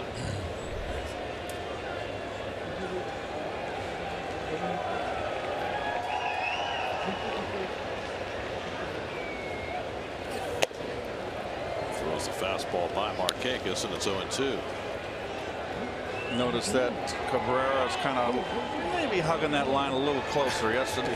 Why not? Last night, Markakis hit 2 right down the line. There's a ball in the field out there, but is getting retrieved by Nimmo. But was it 2 doubles down the line? A single and a double, both right over the bag. Right over the bag, and then a third one on the third at bat that was just foul. Well, twice bitten, third time shy. Especially if he's going to throw him that slider. Instead he comes up and in, and he foul tips it, and that's the first out of the inning. And that's going to be the last pitch Smoker throws. Terry Collins out of the dugout. He'll bring in the right-hander to face Flowers. Well, there you go. Fastball, and you're ahead of a hitter. It was meant to be away, but up and in, the hitter's vulnerable there. Smoker out, Robles in. Call to the bullpen brought to you by Verizon.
Home game of 2017 as they take on the Braves. Coverage begins tomorrow night at 6 o'clock right here on SNY. Robert Gazelman gets the start for the Mets. Lefty Sean Newcomb pitches for the Braves, your city probables.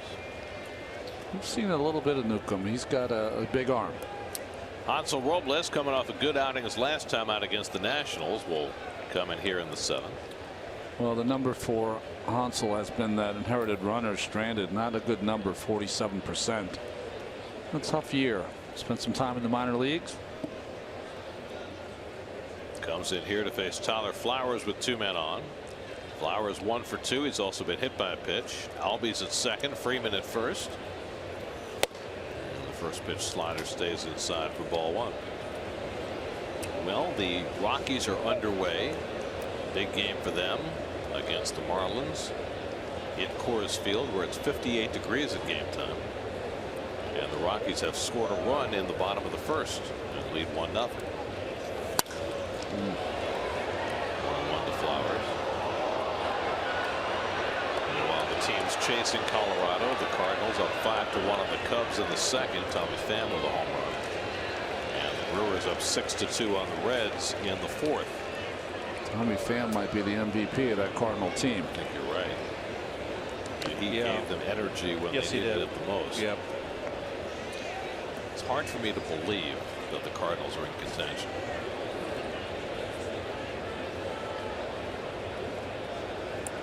And they're giving it to Arrieta tonight.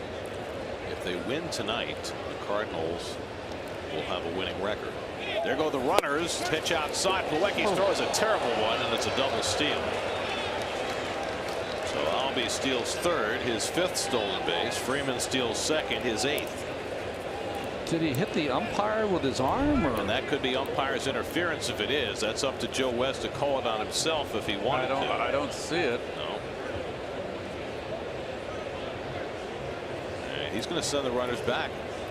That's up to the umpire to call interference on himself, and it appears that's exactly what Joe West has done. Where was the interference? I don't see it. Could they have called interference on the hitter? I don't see the hitter doing anything. Can't call it on the hitter. No. I don't think so. Flowers, in fact, tried to get out of the way a little bit. That's a case where Plawecki's footwork was not great to clear himself of Flowers, and he gets rewarded for it.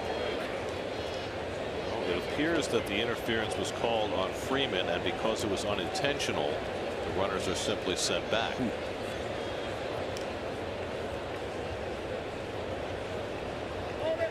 Flowers. Yeah. Excuse me.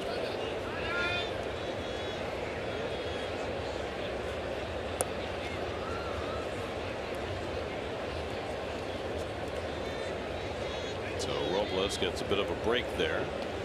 1-2 the count to Flowers.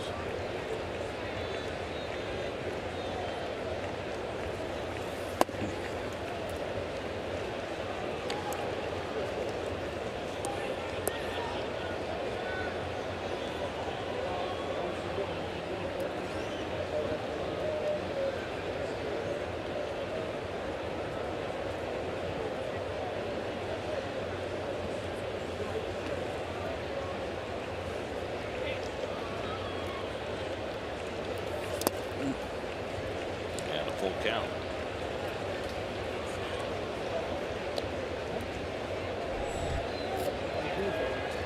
Johan Camargo, switch hitter, waiting on deck.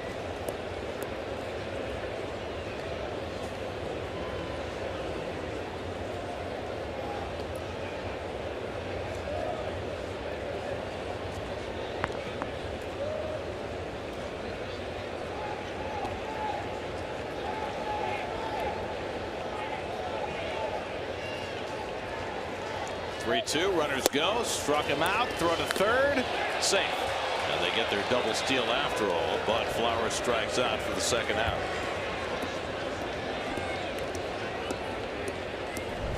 Well, they get their double steal here. They got 2 men in scoring position, but there's 2 outs now. Much better throw from Plawecki with no interference.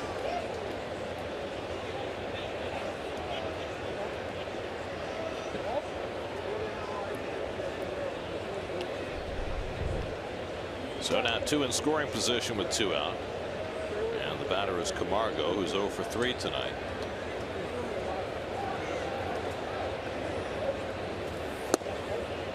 He's a much better right-handed hitter than a left-handed hitter. You might think about, with the right-handed hitter Swanson on deck, of walking him with 2 outs, but you can't really do it because Hansel has struggled with the bases loaded. 5 times this year, Robles has walked a batter with the bases loaded, including that game ender in Colorado. You remember that. Rise of trivia question. Our question was, which three Met pitchers have appeared in 400 games? Well, Seaver and Franco. Oh, and Pedro, of course, with his 90 games a year. 695 for John. I would have thought Jesse would have been in there. Orozco.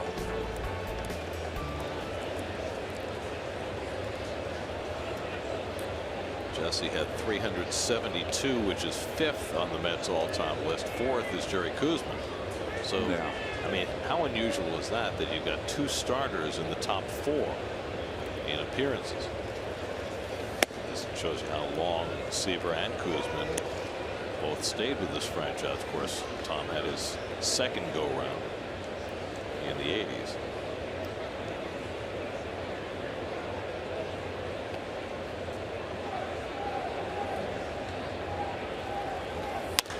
And Camargo pops one up. Rosario puts it away, and that retires the side. Robles gets 2 big outs, strands 2 in scoring position. Dickey back to the mound with a 3-0 lead.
Podcast here, Jonas Schwartz, Willie Colon, and special guest Jets offensive tackle Kelvin Beachum discuss Sunday's win against the Dolphins, plus how the Jets can continue their success against the Jaguars in Week 4 on the JetsBlog.com, featured on SNY.TV.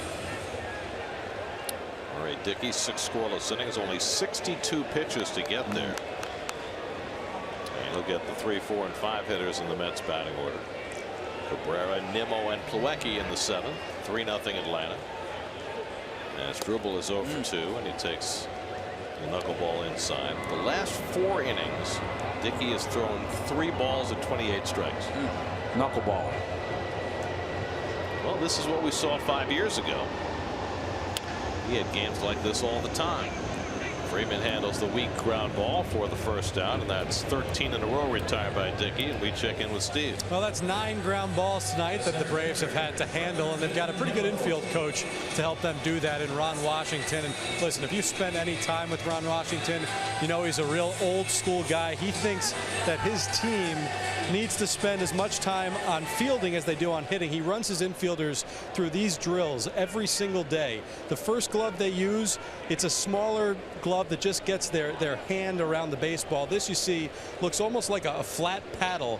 And then finally, they move to their regular full-size glove. Now, why does he do these 3 drills in particular? Well, he wants his infielders to catch the baseball in the palm of their hand, not the webbing. He thinks that gives them more leeway to make a mistake. So that first glove, like I said, really small. It gets them the feel for holding that baseball. The second glove, almost a paddle, but it has a small hole in the middle where your palm is to get the guys used to where they want to catch that baseball. And then when they are finished with those 2, they move on to their actual glove and work on what they will eventually have to use in the game. I like the idea of the small glove with the little hole, because you're trying to be precise with your catches. But for me, as an everyday player, I'll do that in spring training.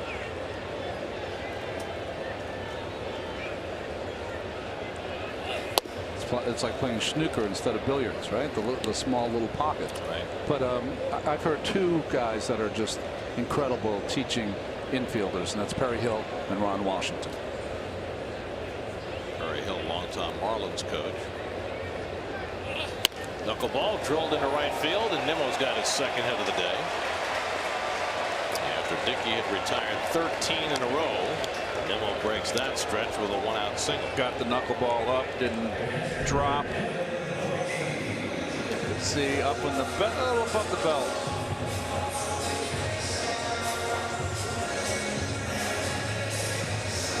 See that grip? It really shows you that it's almost misnamed, right? Everyone thinks you put the knuckles on the ball, but really it's your nails that kind of go into the seams. Most important coach for a knuckleball pitcher is his manicurist.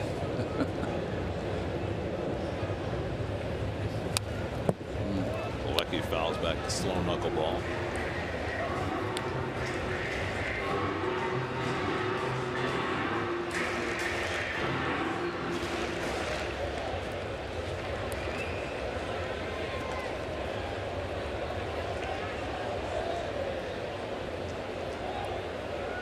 Milwaukee tonight has struck out and grounded to short. Takes fastball inside, 1-1.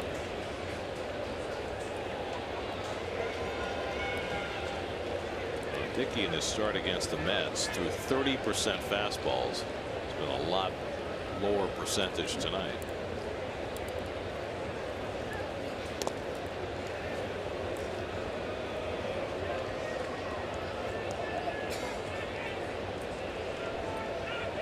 He's thrown more fastballs to Plawecki than he has to anybody else. Plawecki and Tyrone.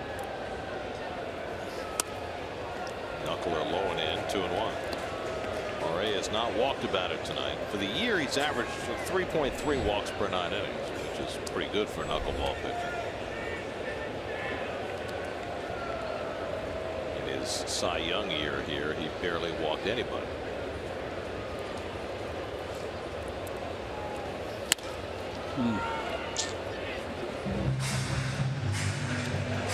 Trevor Story hit a 3-run homer off Jose Urena in the bottom of the first. The Rockies lead the Marlins 4-0 going to the second.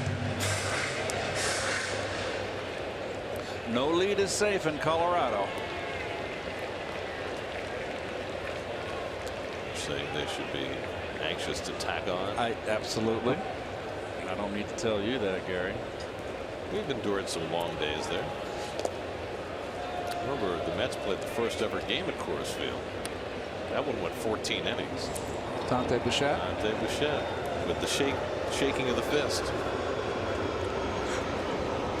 That was the same game that Todd Hundley hit the first grand slam at Coors Field. And the next day, Todd said that the upper deck in right field was whispering to him, which really raised the ire of the pitching coach at the time for the Rockies, Frank Funk. He was just beside himself at Todd's comment. What happened the next game? Anything? Nothing really out of sorts. Okay. Just some hurt feelings. But he yanks fastball foul. I think he's all the knuckleballs to Plawecki in this at bat have been middle of the plate in. He hasn't been able to get it away and down yet.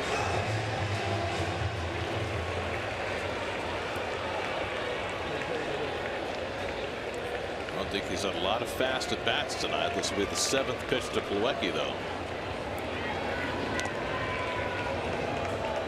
He's got a good quick snap move first.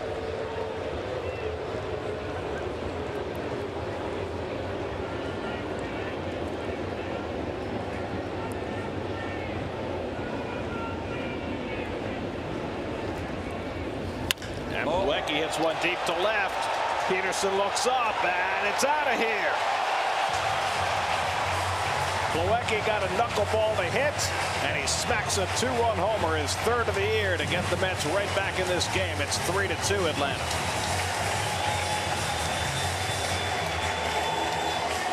Well, he came on the air tonight talking about the late season hitting prowess of the Mets catching tandem, d'Arnaud and Plawecki. And there's Plawecki cashing in 2 more runs. All the pitches in the same spot. And here's one that got over the middle, didn't do anything, and taken advantage of.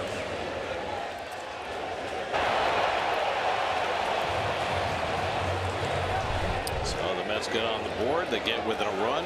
Here's Dominic Smith.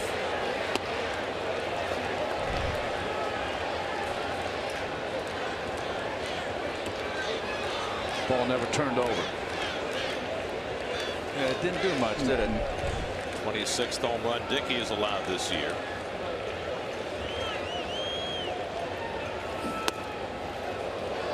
Throws one at the feet of Smith, 1-1. Straight as a string and right down Broadway.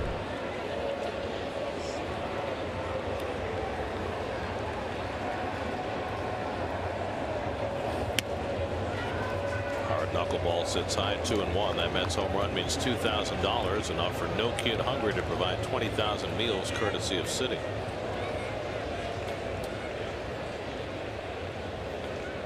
Smith has been up twice, grounded out both times. And Dom takes a hack at a knuckleball, 2-2. Mentioned Dickey's given up 26 home runs. Only 7 of them now have come on the road. SunTrust Park, especially early in the season, was such a hitter's haven.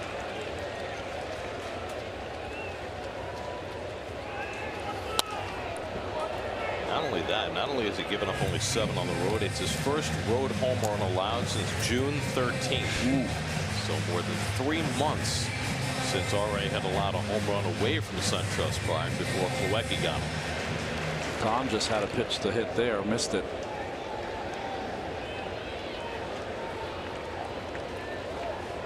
Hardest working inning for Dickey. Skips one in, 3-2. Braves are going to get their bullpen going now. Yep. They're making Dickey work this inning big time. 62 pitches in the first 6 innings. He's about to throw his 20th pitch of this inning.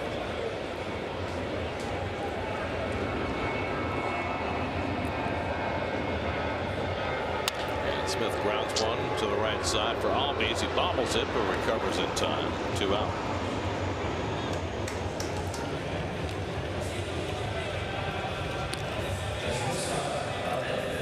So 2 out and nobody on after the Plawecki home run.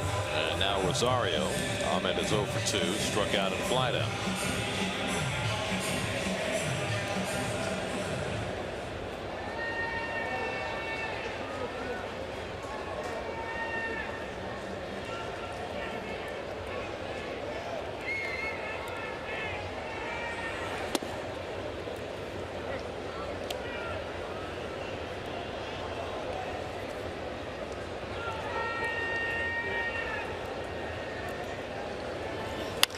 Knuckleball drilled toward the gap in right center, slicing away from Inciarte. That'll go to the wall.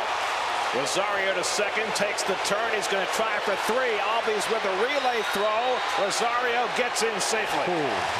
Boy, if you're going to try for 3 in that spot, you better make it. And Ahmed did his 4th big league triple. Well, he made up his mind, Gary, before he even hit second base, and he didn't look at the outfielder. And after that, he just, okay. And I agree with you. You better make sure you get it when you're down a run. If this is a good relay throw, it's a good throw to the cutoff, but if it's a good relay into third base, it's close. Joe West getting over there a little late. And he's made up his mind right there. Well, you never want to make the third out of third base, particularly down by a run, but Rosario gets there safely as that throw had to be brought across by Camargo. That's close. A good throw. He's out. 4 triples. Well, Brian Snitker is out at the mound, and he's going to take the baseball. So Dickey, who was cruising coming into the 7th inning, gives up a 2-run homer to Plawecki, and now the 2-out triple to Rosario. The Mets up the tying run at third with 2 out, and R.A. will exit after 6 2/3. 3-2 Atlanta in the 7th. We'll be right back.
Still beloved by many Met fans, and he realizes this could be his last time pitching in the ballpark that holds so many happy memories for him, so you can understand why he would be doffing his cap on his exit from the game. Well, he was good tonight. Just seemed to me like ran out of gas here in the 7th.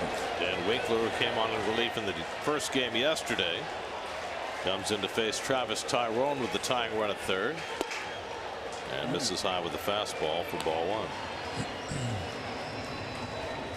Tyrone had a base hit in the 3rd inning, struck out in the 5th, 1 for 2. Rosario at third after his 2-out triple. Mets have had 5 hits, 3 in this inning. And a fastball strike, 1-1. Travis d'Arnaud is out on deck. He'll pinch hit if Tyrone can keep the inning going. Winkler's first batter yesterday was Tomas Nido, who had a double off the wall for 2 runs. His cutter is outside. It's 2-1. Interesting form here by Winkler. The ball almost comes out of a little chute. Hides the ball very well.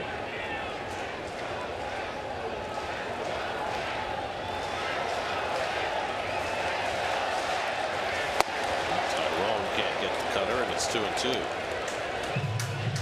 It's one of those cutters that doesn't cut, stays inside, almost a backup cutter.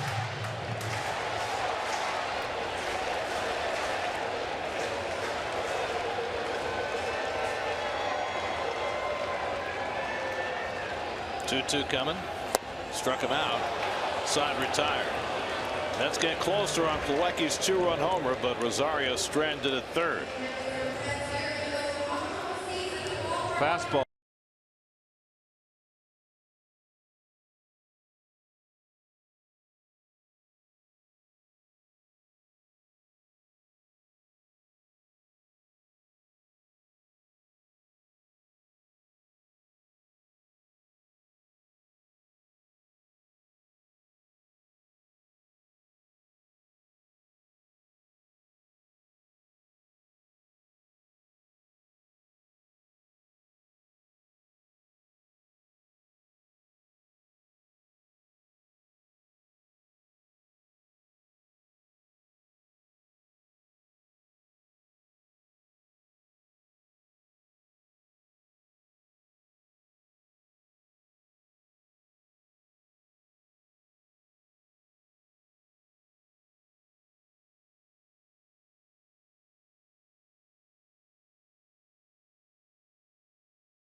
Cadillac, there are the scores in the National League race for the final wild card. Colorado, who has the 1.5 game lead, leading.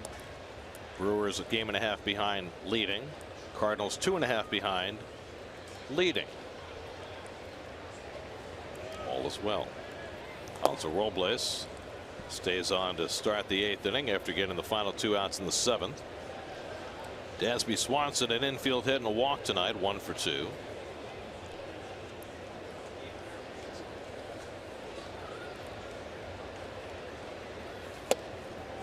Slider stays inside to Swanson, 2-0. Rafael Montero went 6, allowed 3 runs, 8 hits. Josh Smoker gave up 2 hits in a third of an inning, but Robles bailed him out, getting a strikeout and a pop-up. And now he's behind on Swanson, 3-0. You know, it's really easy to get lulled into that sense where your relief pitcher gives you a good inning, and so you roll him out there for the next one after he sits in the dugout and he cools down. But we see it so often with so many of these relievers. They go back out there for that next inning and they're not the same. You know, when they're sitting on the bench, they know what's happening too. They know that if the hitter that was up, Tyrone, gets on or gets a hit or walks, then he's going to be hit for and he's out of the ball game. All that stuff is happening in your brain. 3-2 to Swanson. Am I going to be in? Am I going to be out?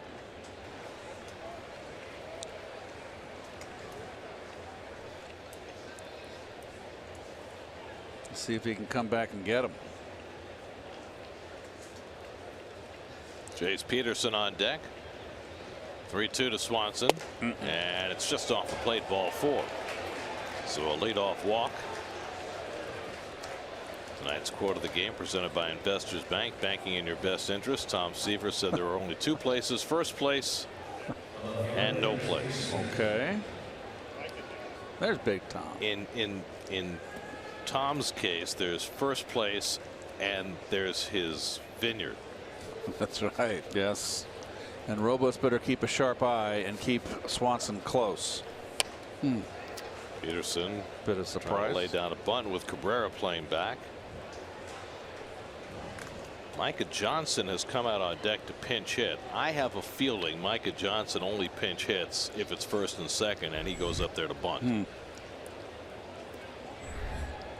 They've got Matt Adams and Rio Ruiz, other left-hand hitters sitting on the bench who have a little more sock to their game.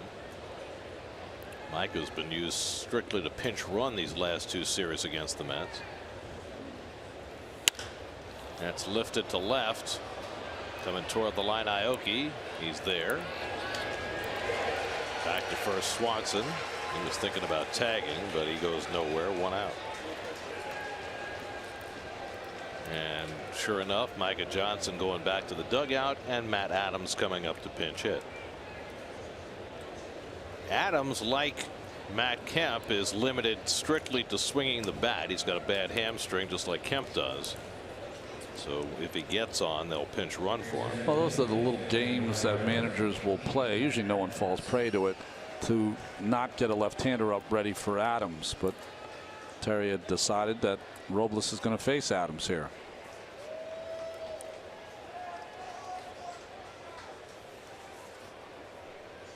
Adams pinch hit in both games of the doubleheader yesterday and had a base hit in each game. Mets put 3 infielders on the right side against him, and he fouls one back.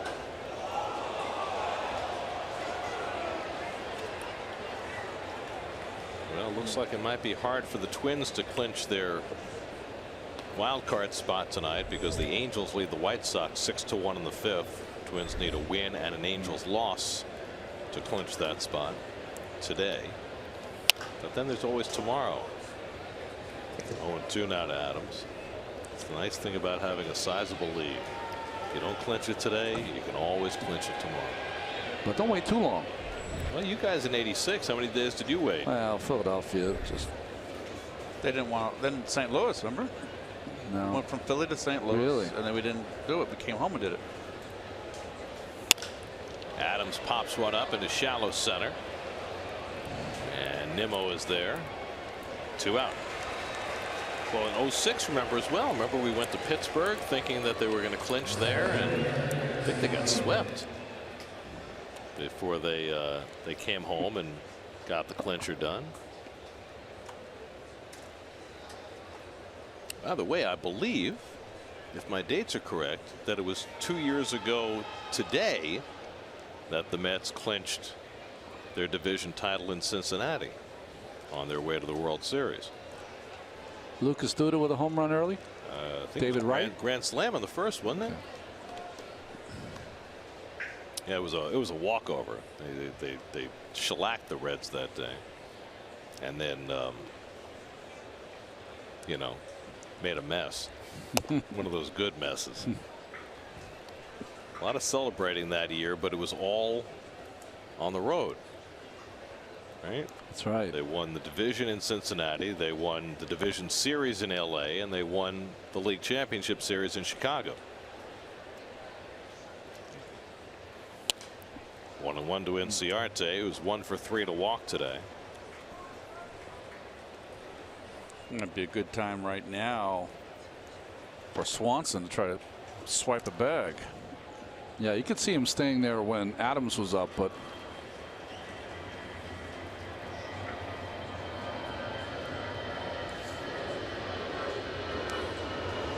flight patterns. Left center field, Aoki moves over and puts it away to retire the side. 3 fly balls for Robles after the leadoff walk. And that sends us to the bottom of the 8th with the Mets down 3-2.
Here's your line score. Braves had a 3-0 lead. Mets got a 2-run homer from Kevin Plawecki in the 7th. It's your Jeep pitch cast on R.A. Dickey. Assortment of pitches tonight. The Eephus pitch at 63, the knuckleball at 72, and paint your wagon with an 83-mile-an-hour fastball. Now Sam Freeman, who worked in the nightcap last night, a scoreless inning. Travis d'Arnaud will be the pinch hitter for New York. Freeman very impressive with his changeup. We've always known he can throw hard, but he's developed a very good changeup. And there it is to start off d'Arnaud. Travis had a big day yesterday. A double and a home run in the Mets' 3-2 second game win. Travis having maybe the best month he's ever had in the big leagues. 6 home runs this month, the most he's ever had in a calendar month.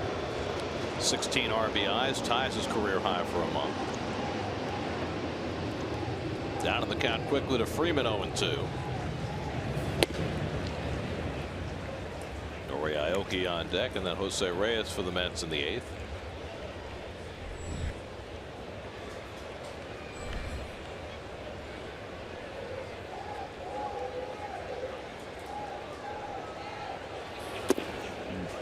Changeup misses down, 2-2.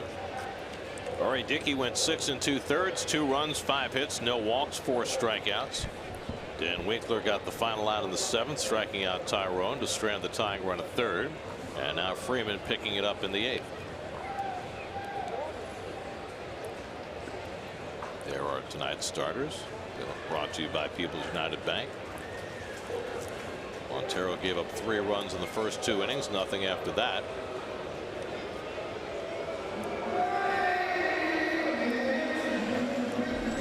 See a catcher tower over his pitcher. Yeah. Right. Well, Sam might be shorter than his catcher, but he's got a big arm. Trying to decide what they're going to throw here. He's got 2 pitches really, the fastball and change. I'm thinking Tom the Blade Hall. Oh, good call. Baltimore and Cincinnati. Pitch for the Mets as well. The Blade. Yep. Rounded slowly. Camargo in to get it. Goes out d'Arnaud, 1 away. That's when the Orioles had Pete Rickard on the left side. He had the Blade. They had Eddie Watt out of the bullpen.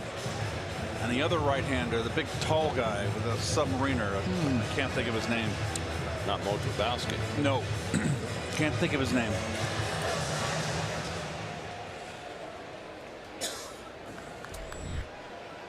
Jamie Callahan up in the Mets bullpen. If you're wondering what's become of A.J. Ramos, by the way, the Mets announced today that Ramos has been dealing with some biceps tendonitis. He complained about it after his last outing. Remember that rough game that he had against the Marlins. So is Tom the Blade Hall, was he the first Blade? Mark the Blade Belanger the second Blade? That's for the Orioles? Yeah, he was playing shortstop then, absolutely. Well, they had 2 Blades. That was part of that big bullpen that the Orioles had then to go along with that. I mean, Tom was a small, slender lefty who just knocked your eyes out with his fastball.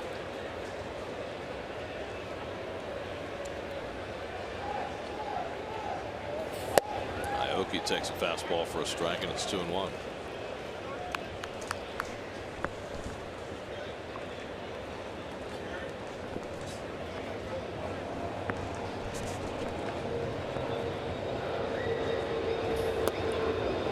Checks his swing on the changeup. Did he go? No. Held it in time. 3-1.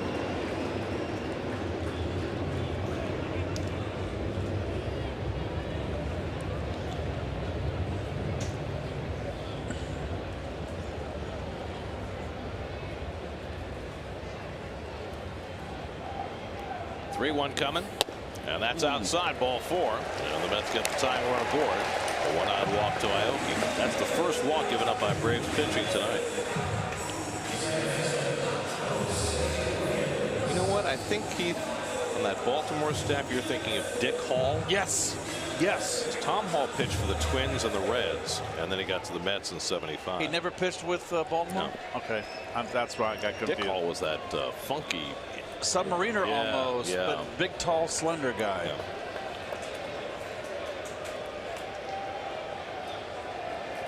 Reyes is 0 for 3. I think Grant Jackson was the left-hander in that Baltimore bullpen back then. Dave, you can look that up. Go ahead. Snap it up. Did Joe West call that a strike? Yes, he did. Reyes didn't think so. Jerry's Familia getting up alongside Callahan in the Mets bullpen, just in case they get into a save situation or at least tie the game. So Familia might get a chance to go back-to-back again. Did it successfully the last time. Got a save in the second game yesterday. Aoki, a pretty good lead. He's got 10 steals. And Reyes chases that changeup, and it's 0-2. A lot of motion from Freeman, and the ball never gets there.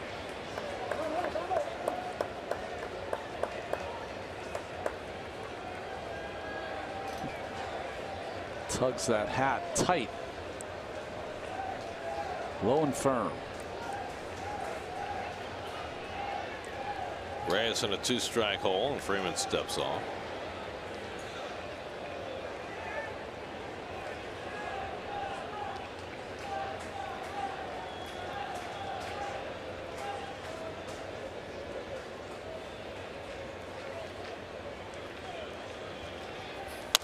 Slowly hit to third. Camargo charging.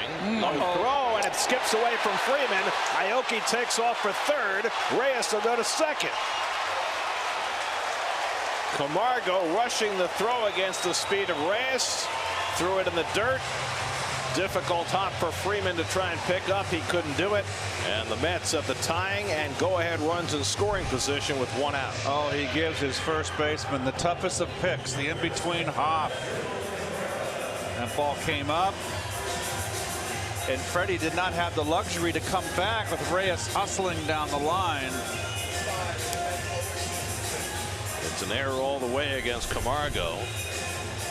And now the Mets are a base hit away from taking the lead, and they'll get Asdrubal Cabrera to the plate as a right-hand batter. Cabrera hitting .383 as a right-hand batter this season. How do the Braves play their infield here? You got the tying run at third, the go-ahead run at second, and they're going to play the middle infielders back and concede the tying run. Corners are in. Cabrera 0 for 3 tonight, 1 for 8 in this series.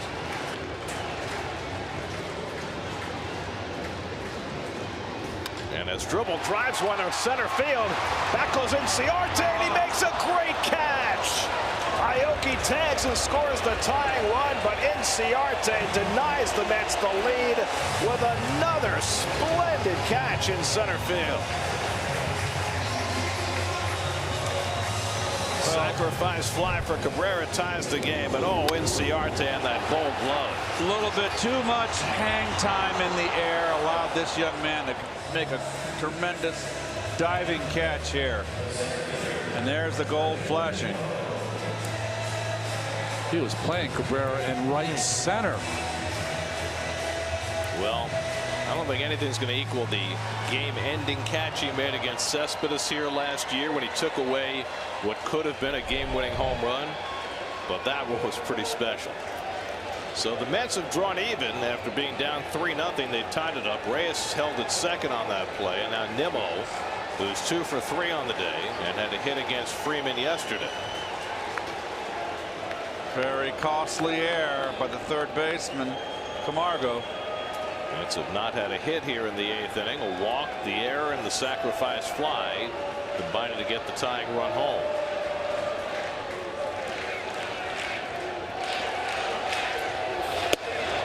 And Nimmo takes the changeup inside. Brandon has 2 hits tonight. He also has a strikeout, which makes it 17 straight games with a strikeout, which ties the Mets club record. A dubious one.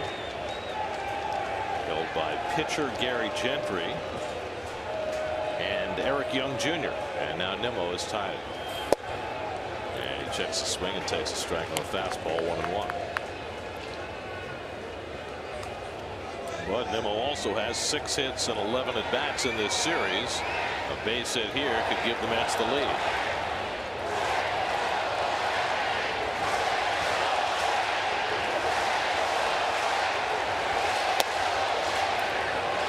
If you're at the ballpark the last week of the season, watching your team, which is out of the race, against another team that is out of the race, the likelihood is you are a diehard fan of your team. And you can hear it right now.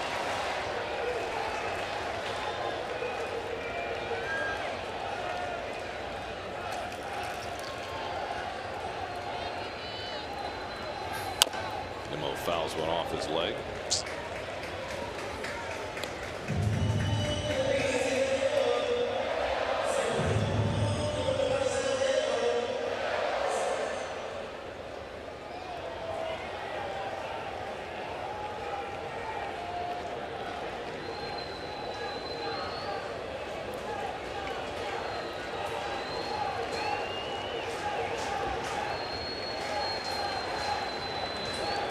Reyes at second with 2 out. And Nimmo clears one foul. Kind of hoping he was going to fist that one down the left, right down the left field line. Okay, stay in.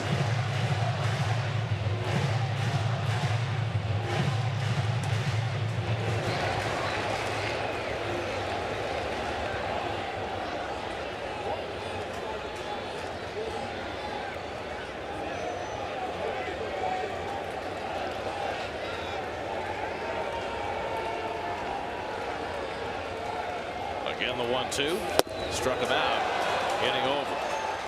Freeman using that changeup to get Nimmo, but the Mets get an unearned run to tie the game. Might have had the lead, but for Inciarte.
So if you'd like to firm up those fingernails for the knuckleball. Geico Sports Night comes up after the post game. The Knicks, the Giants, the baseball, everything New York sports. Hey, it's your team. Take them with you. Watch every SNY Mets game on the go on any device all season long with live streaming presented by Verizon. Just download the NBC Sports app or visit SNY.TV, your new home for live streaming coverage of every SNY Mets game. Shaky save for Familia last night. Right back at it tonight in a tie game. Yeah, back to back. A couple of runs given up in last night's game. One due to his error. Both runs wound up being unearned against Familia. He faced 6 batters, but he only threw 16 pitches. So Terry Collins feeling comfortable running him back out there to face Ozzie Albies, who has 2 hits tonight. He's stolen a base. He's driven in a run. Freddie Freeman on deck, and then Nick Markakis. And that's a ground ball for Reyes to handle. One second baseman throws out the other. One away. Well, Hansel Robles, second straight good outing. He went an inning and 2/3. No runs, no hits, a walk, a strikeout.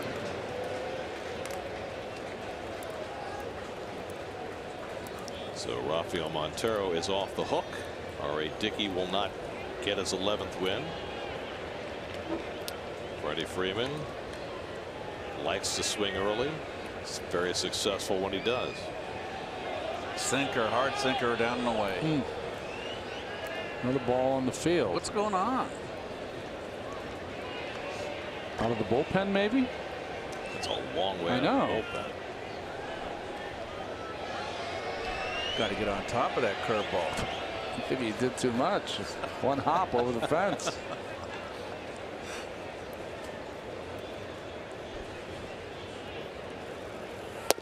Freddie takes the first pitch fastball outside.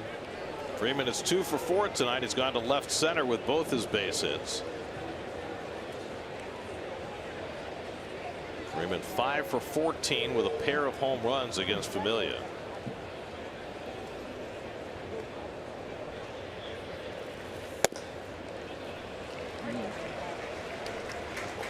I don't think Freddie thought that was a strike.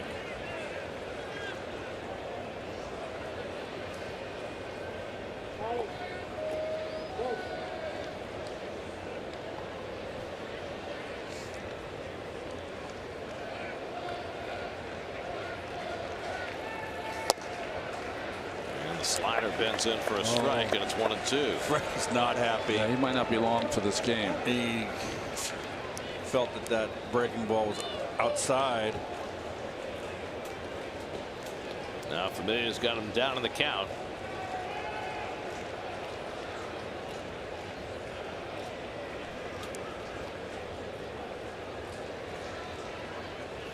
And Freeman down on the high fastball. 2 men down. Quick work.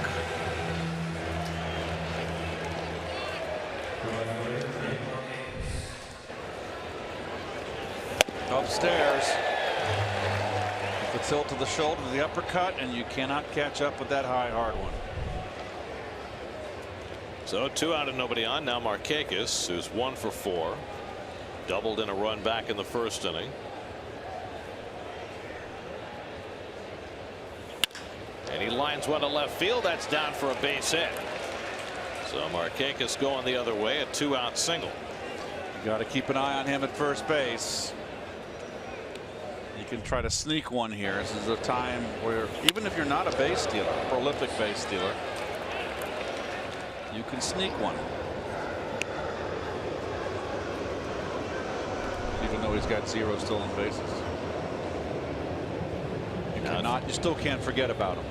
Now Tyler Flowers, who's 1 for 3, also been hit by a pitch tonight. So Familia got the first 2 hitters with alacrity. Gives up the 2-out single. And now has to deal with Flowers, who hit a home run yesterday.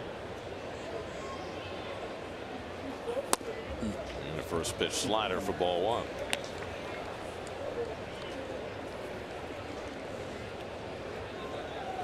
Markakis getting a very conservative lead at first base. I mean, I always felt you want to put a little thought in the pitcher's back of his mind, even though if you're not a base stealer.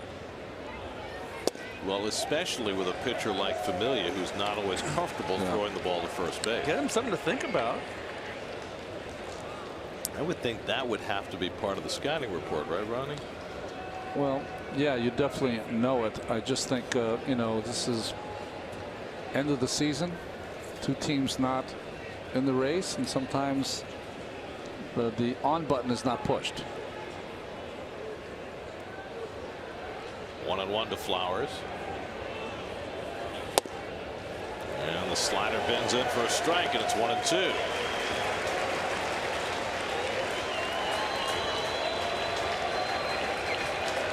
You know, he got that strike with the slider. I don't really like that pitch to Flowers, though, because he's more of a slider speed bat to me. Fastball down and in. It's something on it. 1-2. Just got a piece.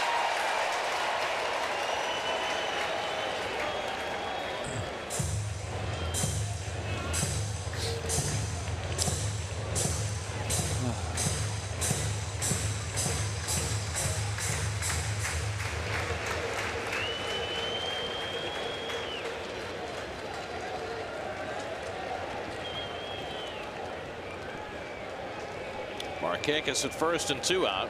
1-2 to Flowers. Slowly hit. Cabrera charging. Barehand play. Got him. Side retired. Beautifully done by Asdrubal Cabrera.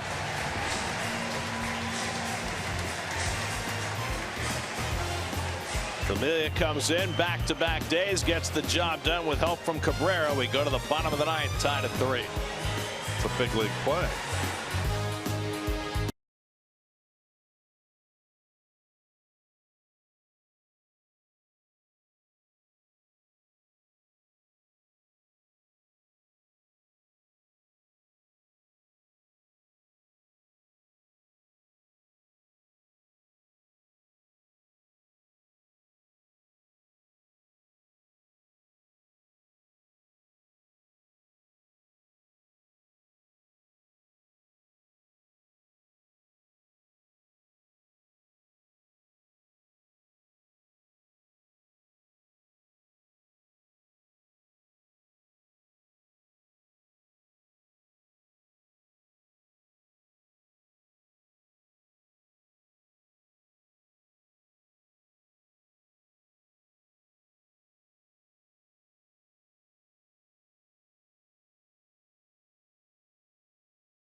Gotten off to a terrific start. Will come on to pitch. 13 innings, you see, no walks, 20 strikeouts, and getting right-handers out too. Look at that. So he's off to a rip-roaring start. Second-round pick 2 years ago out of Texas A&M. He'll come in to face Kevin Plawecki, who got the Mets on the board his last time up with a 2-run homer in the 7th. Mets tied it with an unearned run in the 8th, and now trying to win in walk-off fashion in the bottom of the 9th. Plawecki, Smith, and Rosario, the 3 scheduled hitters against the rookie left-hander Minter. Plawecki's home run was his 3rd of the year. He hit it off R.A. Dickey in the 7th. And Minter picks off the outside corner, 0-1. Hard slider, rushes it up there. All fastballs and cutters for Minter. See Camargo right along the line behind the bag at 3rd. I mean, is that excessive guarding of the line? Yes, it is. I mean, I believe so. Yes. You always want to be where you just do one step for your backhand and you got the line covered.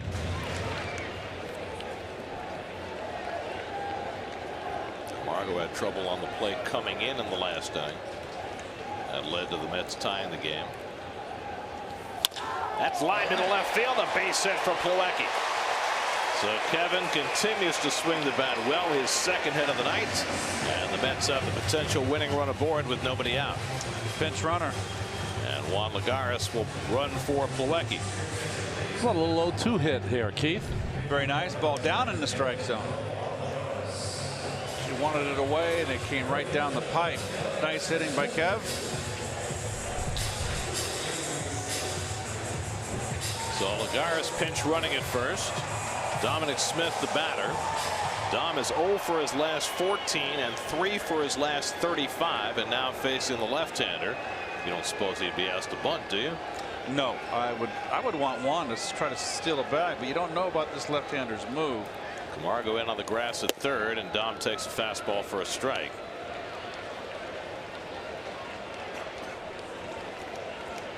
Lagares 7 steals in 10 tries this year.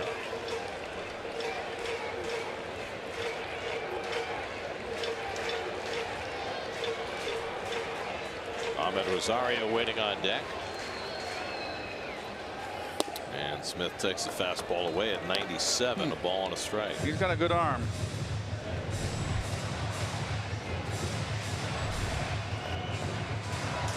Mets were down 3-0 when they came to bat in the 7th, trying to win this one late.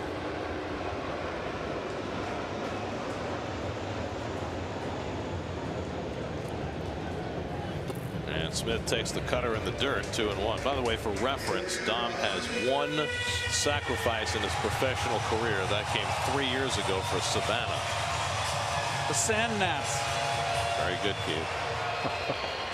Manager was released.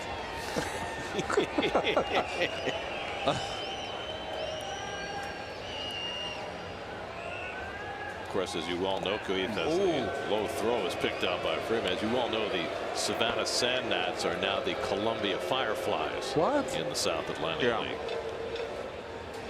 Change of venue.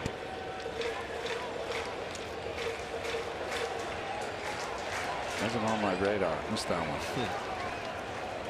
Trying to keep you up to date. Thank you.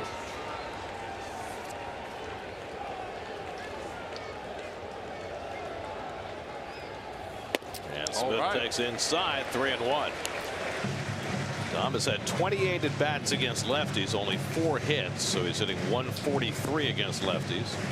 But Minter, who has not walked a batter in the major leagues in 13 appearances, is behind him 3-1.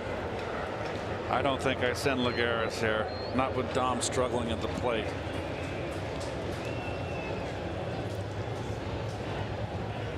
(3-1) coming, and it's fouled away. Lunging for that fastball on 3-1. Do you send him now? Tough call. You know what? It'd be a tough call if it's a contention. Just the fact that Dom is struggling. Minter's been striking out a lot of batters. I will say, though, Minter's move on the bounce to Freeman is not good at the first. I'd send him just for giggles.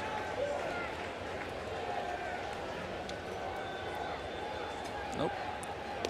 This time Minter doesn't bounce it.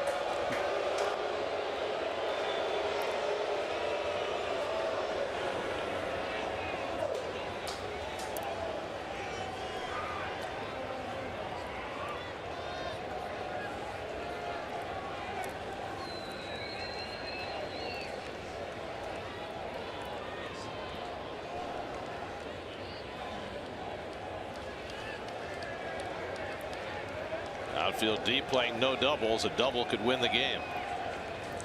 3-2. Not running. Outside, ball 4. Wow. First batter Minter has walked in the major leagues, and it's the left-hand batter. And now the Mets have the potential winning run at second base with nobody out.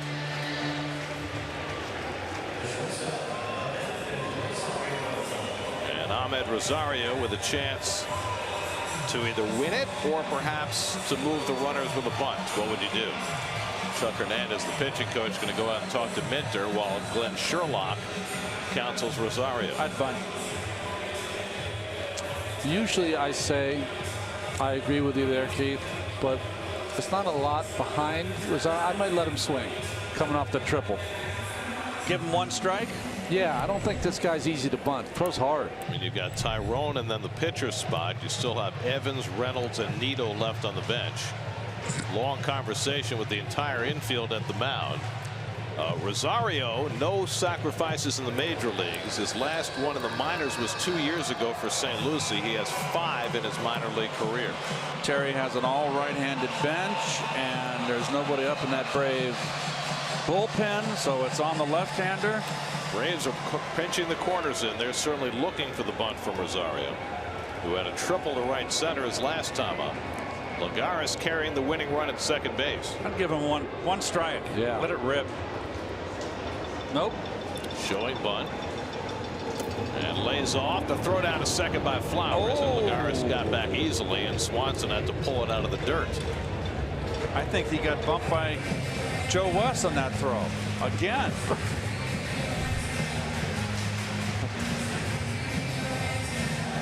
Nicely done by Swanson to keep the ball in. Minter struggling. A single and a walk to start the inning. Rosario again gives himself up. And again, it's off the plate. It's 2-0. Now do you let him hit?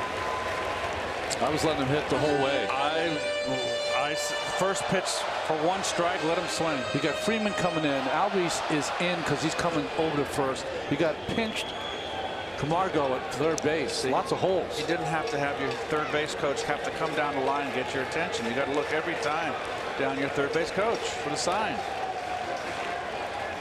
2-0. He's showing bunt. And there's a strike. 2-1. There you go.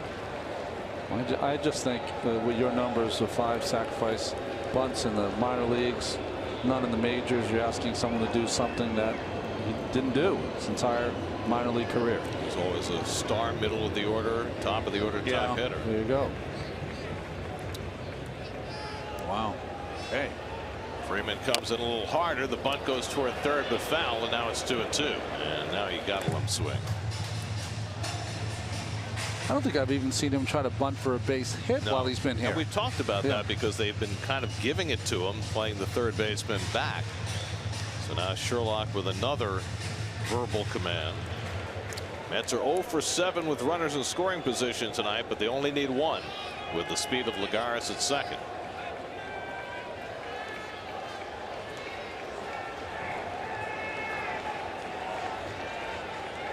Well, he's swinging here, that's for sure. 2-2 from Minter, but first a look at second. You know, I said they only need 1 hit, but as shallow as Inciarte and Markakis are playing in center and right with their arms, certainly no guarantee that you score from second on a hit. Yeah, but if you don't, it's bases loaded, nobody out. And he struck him out for the first out of the inning. So the decision to ask Rosario to bunt did not work out well. Backdoor cutter to get him, 1 away. And now it's in the hands of Travis Tyrone. Does this pitcher look like a young Mickey Lolich, but not with such a portly body? He has the same kind of look. That's really a good call. It's got Mickey's ears. Here's Tyrone, who's 1 for 3 at a base hit back in the third against Dickey. First and second, 1 out. Tie game, last of the night. And Tyrone takes the fastball for a strike. Phil Evans is out on deck. He'll pinch hit unless Tyrone can end it here.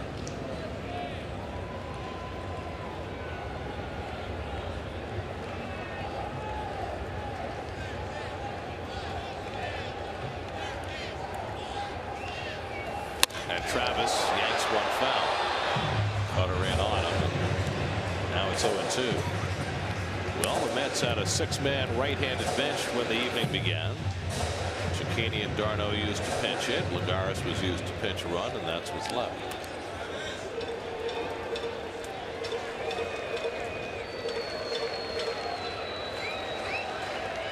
Now Minter, after striking out Rosario, is ahead on Tyrone 0-2.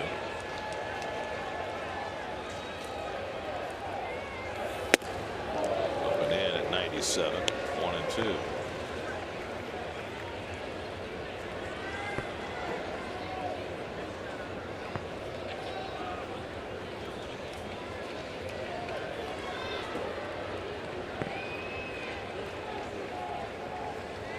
Lagares at second, Smith at first with one out. 1-2 coming. Tyrone slices one foul. Now you got Evans on deck to pinch hit. But if this game goes to the 10th inning, Nito's going to have to come in. You already used Darno to pinch hit. Pinch ran for Plawecki. So just in terms of saving a body, you might want to use Nito to pinch hit rather than Evans.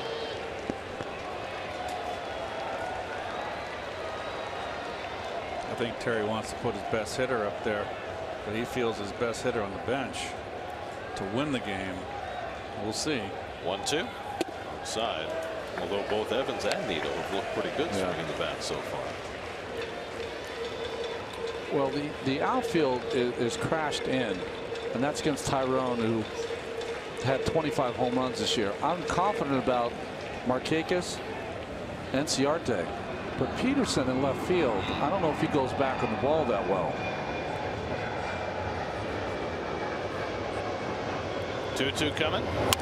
Line left field. Peterson going back. He can't get it. And the Mets win the ball game. Lagares comes in to score the winning run. Peterson was playing too shallow. Tyrone with a walk-off hit. And the Mets win it 4-3.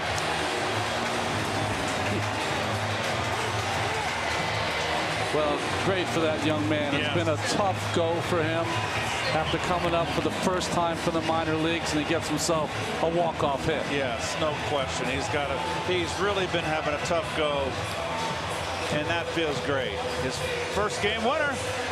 Nice call, Ronnie. Good call, Ron. So the Mets have taken 2 of the first 3 in this series. They were down 3-0 in this game. Plawecki got them close. The Mets tied it in the 8th, and Travis Tyrone with his first career walk-off hit. The Mets have their 5th walk-off win of the year. It's the breaking ball that he threw to Rosario that ended up with a strikeout, but this one caught more of the plate. And Tyrone's so strong.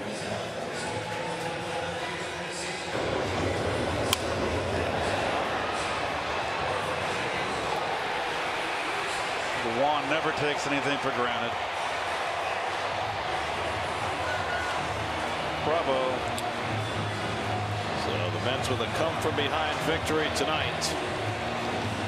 And all smiles for Travis Tyrone as he plays the hero. And he's standing by with Steve Gelb. Steve? Yeah, thanks a lot, Gary. And Travis, I know you've been waiting a long time to get your shot here in the major leagues, and I know it's been a little bit up and down for you, but what is that moment like to get a walk-off game-winning hit here at Citi Field? It's an unbelievable feeling. I can't really say too much more than that. It feels good, you know. We go out there and drive the ball, just looking for something good to hit, you know. Yeah, what is your approach in that spot? You get 2 strikes on you. How do you try and change your approach there once you fall behind in that count? My approach never changed. You know, it's about to win the ball game. That's all I wanted to do. So. Travis, Kevin Plawecki, a home run tonight. He scores the game-winning run. You played a lot with him this season in AAA. What had you seen out of him this year down there that he's been able to carry through here to the major leagues this last month? You know, he's got a great approach to the game, and you know he's going to get the job done. Well, Travis, we appreciate the time. Congratulations. Enjoy this moment. I appreciate it. Thank you. All right, Gary, back to you. Well, the Mets come from 3 runs down. They were held in check by R.A. Dickey for the first 6 innings. Game summary presented by Verizon. Tyrone with a walk-off hit. Dickey pitched well, but the Mets came back, took advantage of an error in the 8th, and then Tyrone with the walk-off hit in the bottom of the 9th, and the Mets win it 4-3. For every Mets win, the Mets organization is proud to contribute $2,500 to Northwell Health and the Cass Institute for Women's Health. For more information, visit northwell.edu/cats. This win brings the total contribution so far this season to $170,000. New York Mets baseball on SNY is brought to you by Verizon, the largest, most reliable 4G LTE network in America. By Hyundai, there's no better time to buy a new Hyundai than now. See your local Hyundai dealer or visit buyhyundai.com. By Geico, over 75 years of savings and service. And by Tito's Handmade Vodka, America's original craft vodka. Visit us at titosvodka.com. Final score tonight, the Mets 4, the Braves 3. Final home game of the year tomorrow night as the Mets go for the series win. Robert Gazelman against Sean Newcomb. Our coverage begins at 6 o'clock tomorrow night right here on SNY. Mets with a comeback and a walk-off. 28-year-old Travis Tyrone getting his chance and coming through with the game-winning hit in the bottom of the ninth. Now for Ron Darling, Keith Hernandez, Steve Gelbs, and our entire SNY crew, I'm Gary Cohen at Citi Field. Time for WB Mason post-game live. Let's join Gary Apple and Nelson Figueroa.